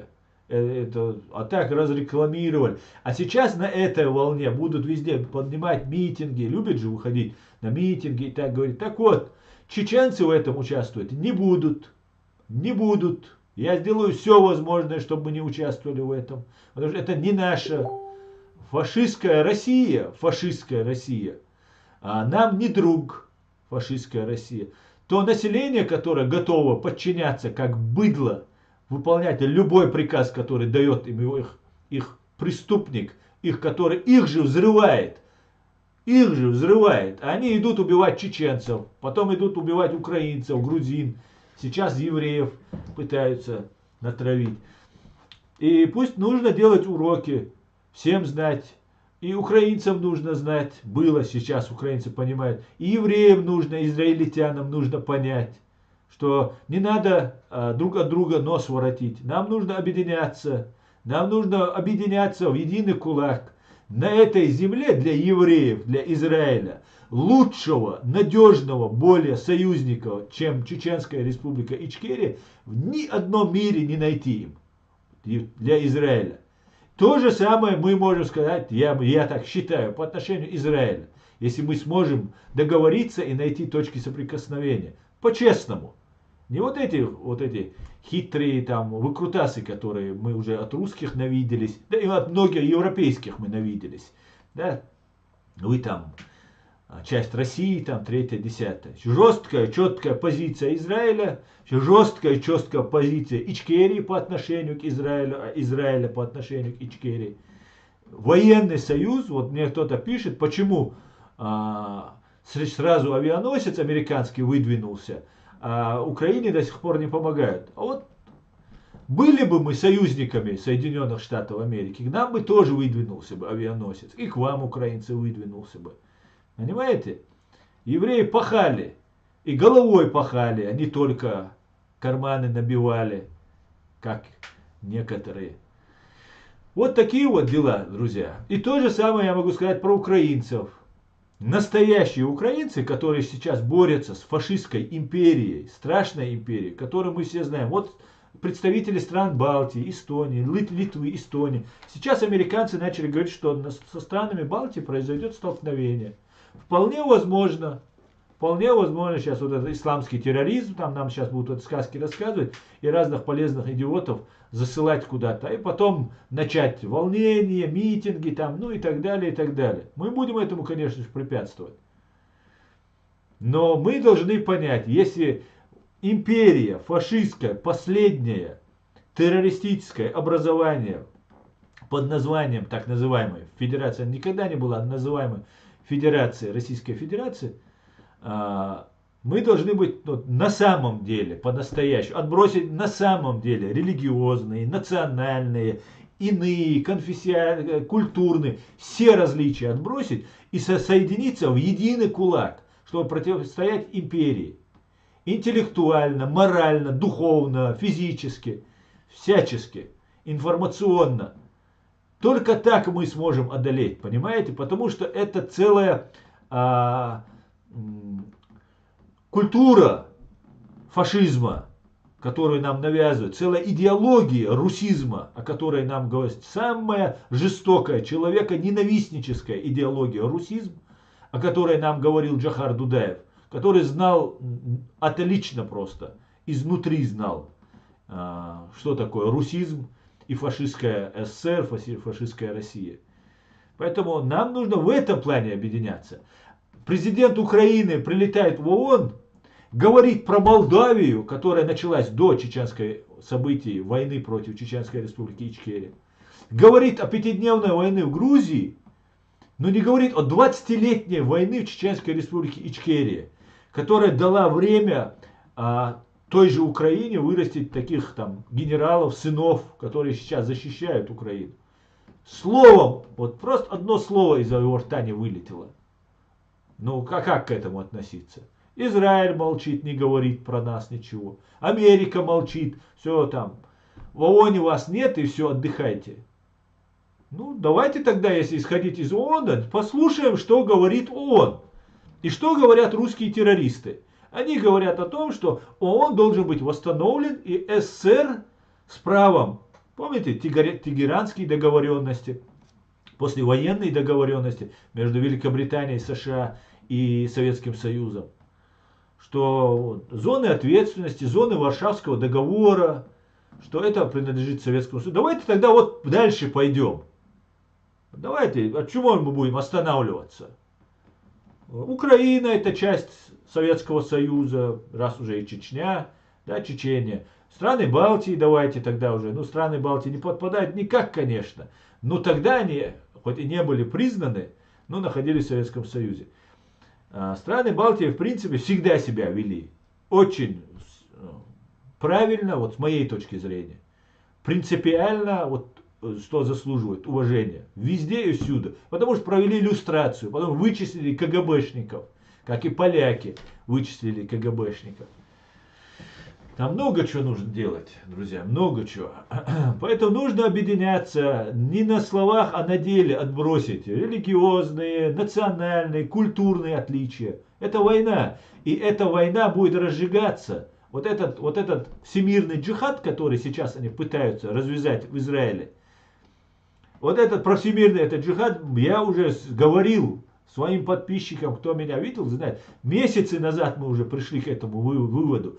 Как ведут эти чеченские, пророссийские разные блогеры, нарративы, которые они закидывают. Это мы тоже наблюдаем. И из нас, из Чеченской Республики, хотят сделать вторую Палестину. Понимаете? Потому что Палестина уже не вытягивает. Палестинцы уже поняли. Понимаете? 3 миллиона. Нас всего лишь миллион. 3 миллиона палестинцев. А на Израиль нападает, ну там, 100 человек. Вот и делайте выводы. Сколько там таких? Запуганы, зашуганы. И уже, знаете, ты скажешь что-нибудь, что нужно с Израилем договориться, что Израиль имеет право на свое государство, то все, ты враг. Объявляешься врагом и так далее. Так вот, я как чеченец не могу отказывать ни курдам, ни евреям, никому на этой земле в своем государстве. Потому что как только... И меня не волнует, что там говорят там арабские страны, что там говорят там супер ООН и так далее. Меня это абсолютно не волнует. У меня есть мои интересы, которые ущемлены. Мой народ пережил геноцид. Только что на глазах всего человечества. А нам сказали, живите с этим людоедом в одной клетке. И засунули нас в эту клетку. Понимаете? Поэтому у меня нет интересов важнее, чем мой постгеноцидный чеченский народ. Которые убийцы носят медали и до сих пор воюют в Украине. Уважаемые люди, миллионеры там, и не очень миллионеры, живут там и так далее, продолжают вести свою деятельность. И никто их не осуждает. Вот-вот только мир начал их осуждать. Вот-вот только мир начал говорить, кто такие фашистская Россия, кто такой Путин, кто такой Патрушев и так далее. Поэтому у нас свои национальные интересы. Я вижу их так. И мне не столько важны вот эта политическая составляющая всего этого. Меня волнуют права моего народа, как правозащитника. Потому что, не определив статус Чеченской Республики Ичкерия, не признав законное право, ни одного основания нет нас считать частью фашистской России. Ни одного. Только из-за того, что великие страны посчитали, что с русскими нужно чеченский вопрос не обсуждать прямо, конкретно, радикально. Просто там Югославия была, там нужно было там какие-то свои дела решать. Там еще что-то было, нефть была, газ был русский. И фактически нас продали. Мы это все понимаем. Мы прекрасно это все понимаем, но это не значит, что мы сейчас будем обиженками и говорить, что пошли вы все к черту, вы все там враги и там да. Нет, мы знаем правила игры, и мы хотим действовать и принудить этот мир, принудить выполнять свои прямые обязательства, гуманитарные обязательства, человеческие, правовые. И будем добиваться, и мы уже подходим к этому. Мы уже близки, у нас государство есть, все у нас имеется, президиум правительства у нас есть в лице Ахьяда Идиго, Аллы Дудаевой, еще людей, которые заслуженных, уважаемых, которые никогда не предавали идею независимости чеченского народа. Все у нас имеется. И так будет далее. Дал мукла. Вот как-то так, друзья. Извините, что громко и эмоционально, но я должен был это говорить и буду это говорить. Именно этим я и занимаюсь. И мне важно мои права, права моего народа. Вот и все, что мне нужно.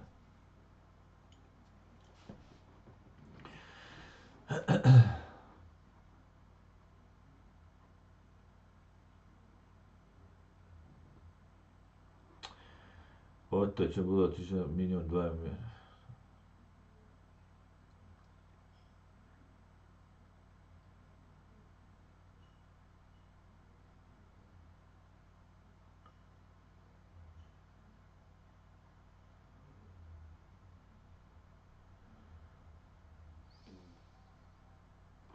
Америка и Ичкерия сделают все, чтобы военная база США была и будет в Ичкерии. И фашистская Российская Федерация будет только бояться даже смотреть в сторону Ичкерии. Будем рассчитывать на это, Эд. Будем на это рассчитывать.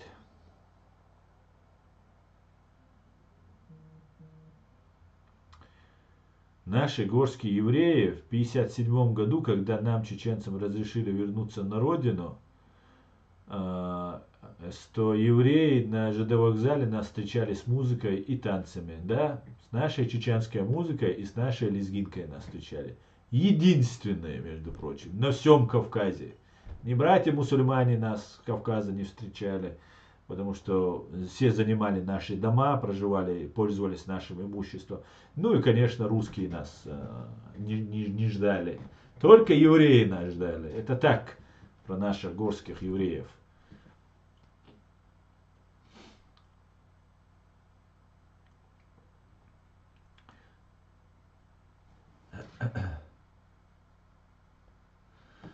Ассаламу алейкум, ва алейкум ассалам.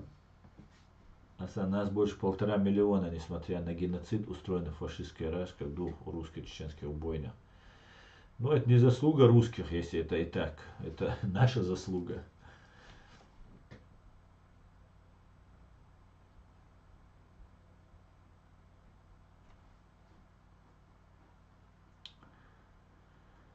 Так, дудаевцы, когда русские убивали твой народ, эти бедные палестинцы заявили, что чеченцы внутреннее дело России. Тебя убивали, а им было безразлично. Да, причем это же не просто какие-то там мусульмане сказали. Это борцы за свои права, за свою землю, якобы борцы. Палестинцы, которые там, весь мир на них смотрит, на этих палестинцев, что вот они такие борцы, сражаются, там про них так много сложено.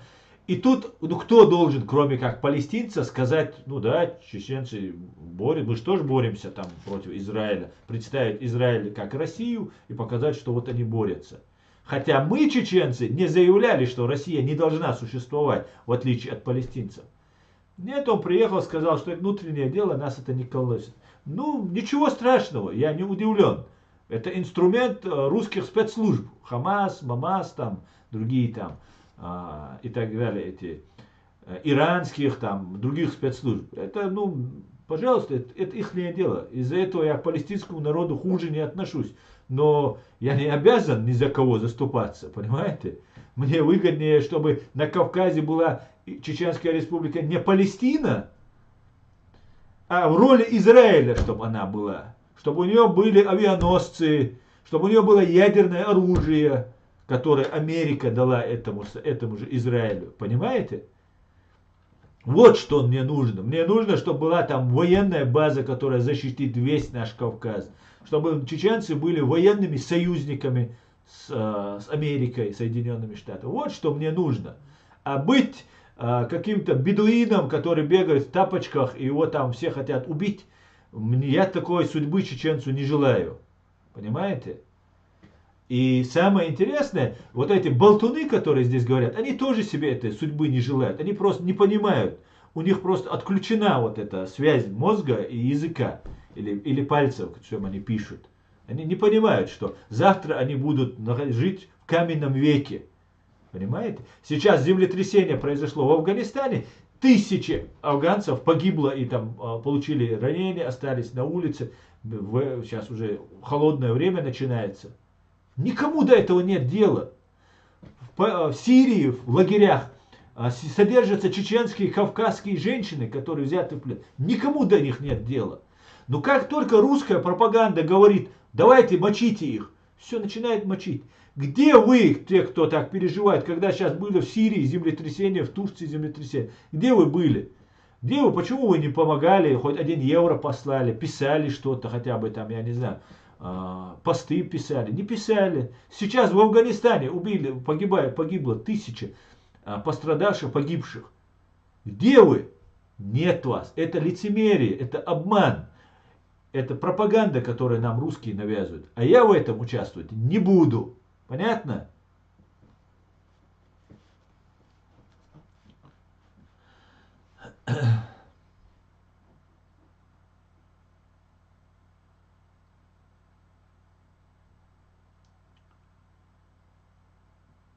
Так, расскажи про Америку.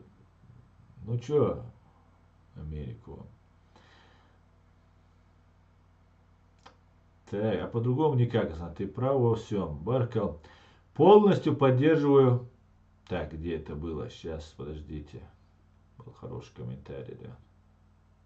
Румист. Полностью поддерживаю Израиль. Молодцы израильтяне. Создали на пустынных землях прекрасную жизнь для своих граждан. Нам надо следовать их примеру. Совершенно верно. Евреи оказались более результативными, чем чеченцы. Одинаково нас преследуют, одинаково нас уничтожают все, кто может себе это позволить. При всем при этом, пока еще, евреи более результативные, чем чеченцы. Понимаете? У них есть своя страна, своя армия, которая обязательно для всех. И у нас она будет. Я вам обещаю. Дал мукла. Так и будет. Дал мукла.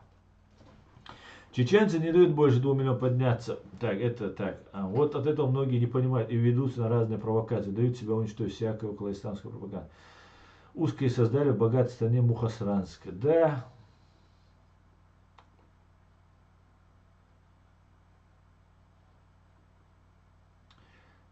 Спасибо, Максим. Я не разделяю, говорит Максим, религии наши, христианские и ваши мусульмане. Религия учит нас одного, любви ближнему. Слава Ичкерии. Героям слава, Максим. Спасибо.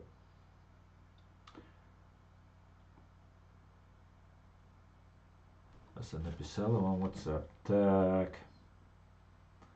Что вы мне написали?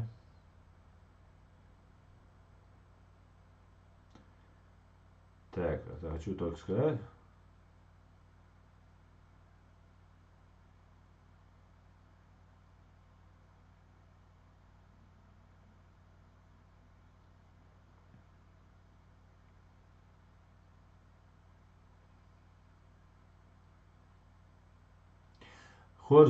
Хорцу, зачитать мне этот комментарий, раз вы его написали мне в личку, я как бы хотел у вас бы спросить. Хотите, я зачитаю его?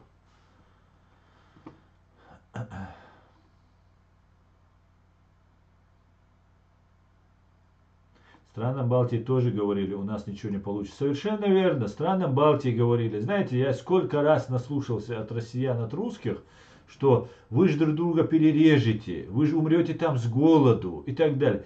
Я всегда говорил, и для того, чтобы мы друг друга не перерезали и не умерли с голоду, из гуманных соображений, вы нас напалмом просто, ковровыми бомбардировками уничтожали. Правильно я понимаю?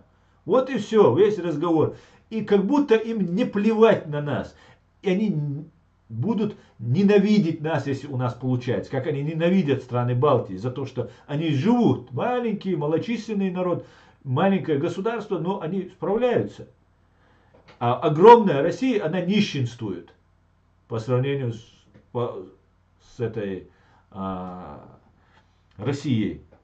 По сравнению с Россией, страны Балтии маленькие государства. У них нет ни этих полезных ископаемых, все такое. Они живут.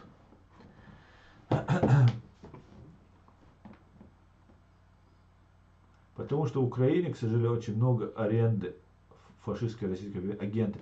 Поэтому Украина должна очистить свои роды от агентуры. Совершенно верно. На Кавказе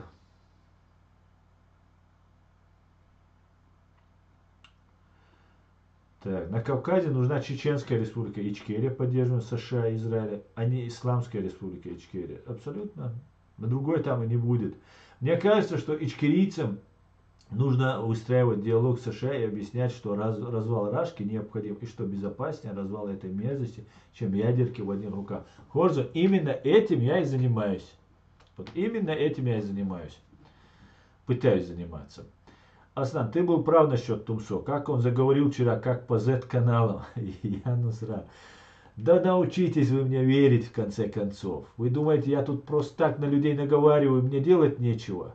А? Вы думаете, если бы я на кого-то наговаривал бы, вот мне вот этот, который сейчас зашел, говорит, что если бы я говорил бы там так в Америке, меня бы давно посадили бы. Вы думаете, русские на меня заявления не пишут здесь? Или они не штудируют каждое мое слово, чтобы написать на меня заявление? Здесь в Германии такие же законы, как в Америке. Здесь тоже тебя могут привлечь. Но я не говорю про всех русских. В том-то и дело. Я говорю, что есть вот определенного рода биомасса, быдломасса. Это правда. Особенно если меня спровоцировать на какой-то разговор, я могу это выдать. Но это не значит, что нету нормальных русских, с которыми, в том числе у меня здесь есть подписчики, с которыми я дружу. Так, давайте дальше. Тумсо Абдурахманов это агент российских спецслужб. Понимаете? Он заслан сюда для того, чтобы нас представлять такими радикалами, исламистами. У них был план вообще представить нас всех, здесь массовые депортации же готовились. Например, немецкие власти, другие власти готовились помогать русским нас быстро отсюда депортировать. Потому что мы должны были вот эту религиозную тематику поднимать везде. Понимаете? И Тумсо был проводником, одним из ярких таких проводников он был. И весь наш сыр-бор возник из-за того, что он ругал не Россию, а только Кадырова. А я ему сказал, я тогда не до конца понимал, кто он такой. Я ему сказал, ты почему все время про Кадырова говоришь? Кстати, мне об этом Истонка сказала. Я сам говорил все время про Кадырова в Фейсбуке везде. А Истонка мне сказала, друг, она мне сказала, Аслан, когда ты говоришь все время про Кадырова, складывается впечатление, что у вас гражданский конфликт. И меня осенило, я сказал, на самом деле это ж так. Я-то знаю, что Кадыров это пешка, что это инструмент в руках Путина, КГБ, ФСБ. Но другие-то этого не знают.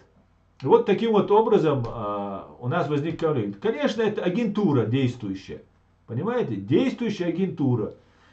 И сейчас новые появляются, новые появляются вот эти религиозного толка товарищи, которые, если их копнуть чуть-чуть, посмотреть, они абсолютно пророссийские. Абсолютно. Они действуют в угоду Кремля. Они действуют в угоду России. И я их всех призвал. Давайте пройдем на детекторе лжи. Мое предложение в силе. Но пока вот без ответа.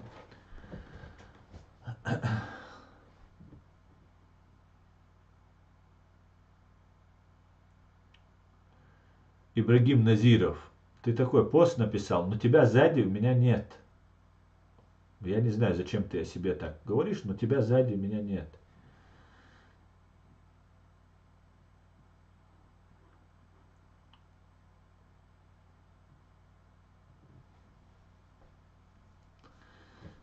Ну да ладно. Так, сколько? Ну уже пора заканчивать. Мы уже почти 2 часа.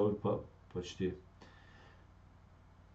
Плюс отрезанная голова французского учителя. Совершенно верно. Совершенно. И это было бы, Хамза, дальше, если бы отрезанная голова учителя, вот эта религиозная риторика, потом, если бы мы бы не противостояли этому. Мы противостояли к этому. Достаточно людей здесь начали суетиться по этому поводу. И да, и мы смогли сбить эту волну. И сейчас мы собьем. Пускай кто угодно участвует, а чеченцы не будут воевать в всемирном джихаде, начавшегося в день рождения Путина против Израиля. Не хочу я дулю показывать, считайте, я вам показал, да, нате, выкусите. Чеченский народ больше не будет инструментом, да.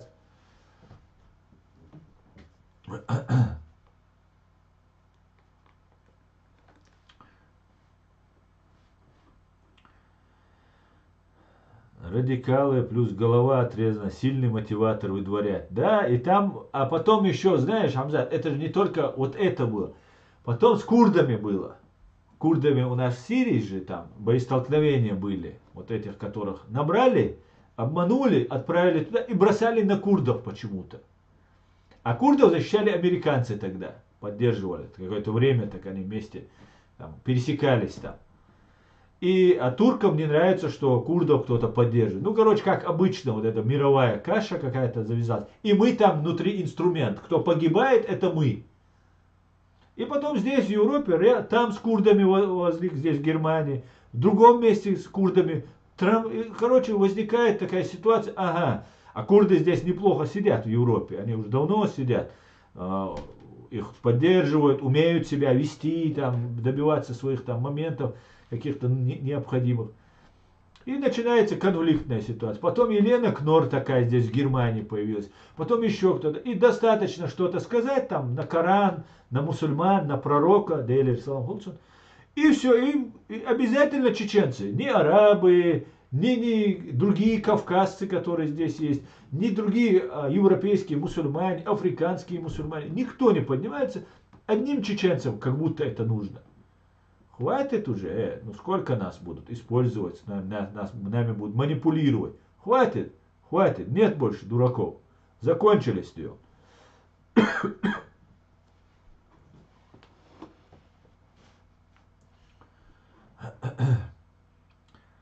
Зеленский заявил, что у Украины есть данные, которые ясно докажут, что Россия хочет развязать войну на Ближнем Востоке.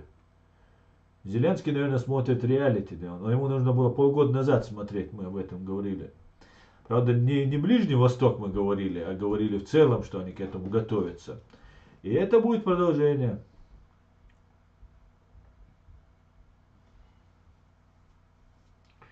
Но чеченцы даже толком не представляют, как и когда эта мечеть построена, и кому и как это там принадлежало. Там сложная ситуация, эта мечеть. Мы же говорим, что мечеть не должны защищать. Асан, чеченцы пытаются во всех конфликтах ввязать, чтобы травить кого угодно. Да?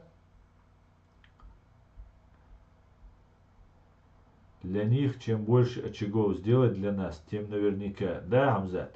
Их задача, в первую очередь, конечно же, уничтожить нас как нацию и уйти от ответственности уже за совершенные ранее преступления вот этими разными ублюдками. И мы должны выжить, чтобы привлечь к их ответственности. Киума дается, хотя бы этот мотивация нас должна двигать, чтобы сохраниться. Более 2400 погибших в Афганистане. 2400 в Афганистане землетрясения. Вот эти все, кто мне сейчас пишут, которые заступаются за братьев мусульман Палестины, ни разу не проронили слово. Потому что им установка не пришла от Москвы говорить про афганских погибших 2400 людей. Вот и вся суть вот этих мусульман, вот этих защитников мусульман. Понимаете? Это тролли, которые сидят и пишут.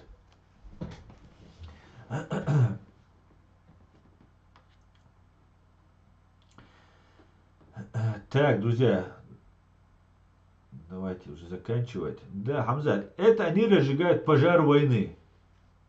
Пожар войны, мировой пожар войны, мировой пожар революции, как большевики пытались разжечь. Вот они пытаются разжечь. Сейчас в арабском мире будут пробовать. Я уверен, у них ничего не получится. И мы, чеченцы, будем первые стоять против этого. А мы, чеченцы, тоже имеем авторитет среди мусульман. И мы еще являемся именно и защитниками мусульман, защитниками, воинами, всеми остальными. И мы будем стоять на пути того, чтобы в день рождения Путина, по желанию Путина, не объявлялся тут всемирный джихад. Понимаете? Вот такая вот непредвиденная проблема возникла у организаторов всемирного джихада, которые планировали, что чеченцы будут в этом принимать участие. Нет. Чеченцы будут категорически против выступать, чтобы фашистская Россия вновь и вновь использовала то ислам, то арабов, то чеченцев, то кого-то либо.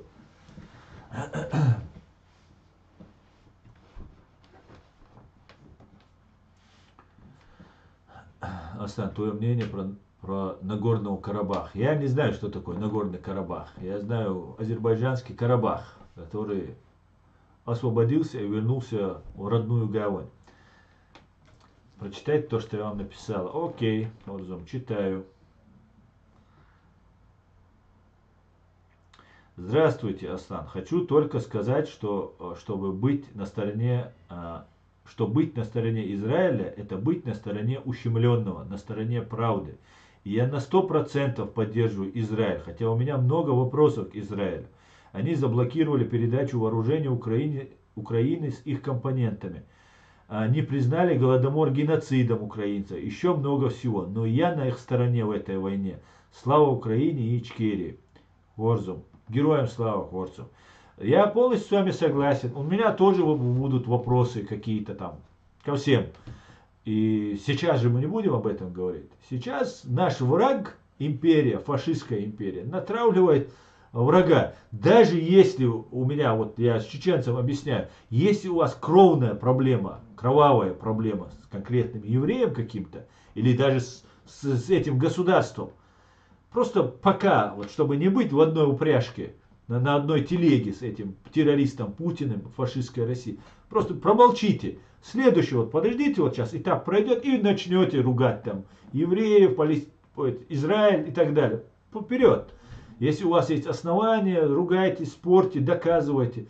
И то же самое украинцы, чеченцы. Доказывайте, спорьте по-людски, по-человечески. Не отказывая право Израилю на государство, не отказывая право Израиля нам на наше государство.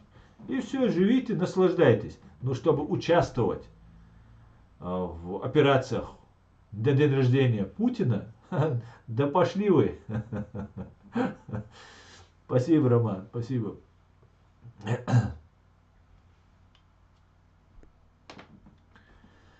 Аслан, дерез хулило, молодец, ухо, дерез масяна ой садекалуаш. Аникки час ритксон садекалуаш.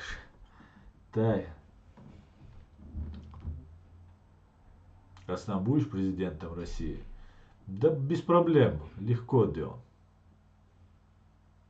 Нас и так мало, сколько в Сирии ночью умерло. Совершенно верно. Чеченцы постгеноцидный народ. Мы никуда не лезем. Мы только свои дела решаем, свои проблемы. У нас их миллион просто. Ни у кого столько проблем нет, сколько у нас. Поэтому вот так и будем, да. Так, друзья, я, наверное, закончу на этом свой стрим. Аслан, те украинцы-беженцы, которых мы приняли как беженцев, более 40 тысяч человек, во время Голодомора протестовали против возвращения чеченцев из депортации на свою землю. Серьезно, что ли? Никогда не слышал этого, Чирей. Никогда не слышал. Не может этого быть.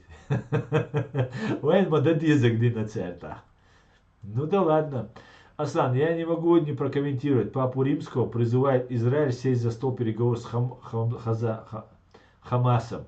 Это после того, как Хамас натворил террор, мягко сказано. Мне трудно сдерживаться. Да, вот получите от папы. Теперь мы знаем, по украинцам он прошел, по чеченцам он прошел, про евреев он прошел. По кому он еще не прошел? И всегда он на стороне русских.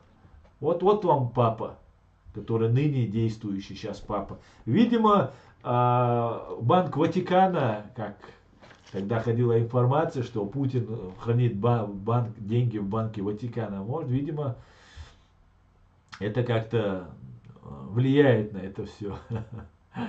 Так, где твой комментарий, Самур?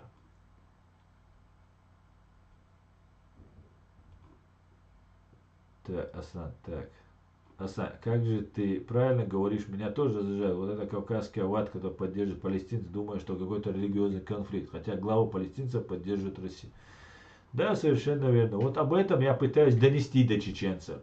И чеченцы, которые там считают, что они больше за чеченцев, там, за мусульман, чем я, давайте посмотрим, чем вы занимаетесь и чем я занимаюсь. Открыто, публично, несмотря на то, что мои родственники, бывшие уже, мои родственники подвергались тотальному террору со стороны фашистской России. И вы знаете, если на самом деле против него выходить, что грозит. Поэтому давайте смотреть не только на слова, но и на дела, которые мы делаем. Всего самого хорошего. Слава Украине! Все будет Ичкерия. Израиль, мы с тобой, свободу Израилю, мир Израилю. Господи, благослови Америку. Адикюэль маш ойлю бюз дегалёх шумасера. Всего самого хорошего, друзья. Спокойной ночи.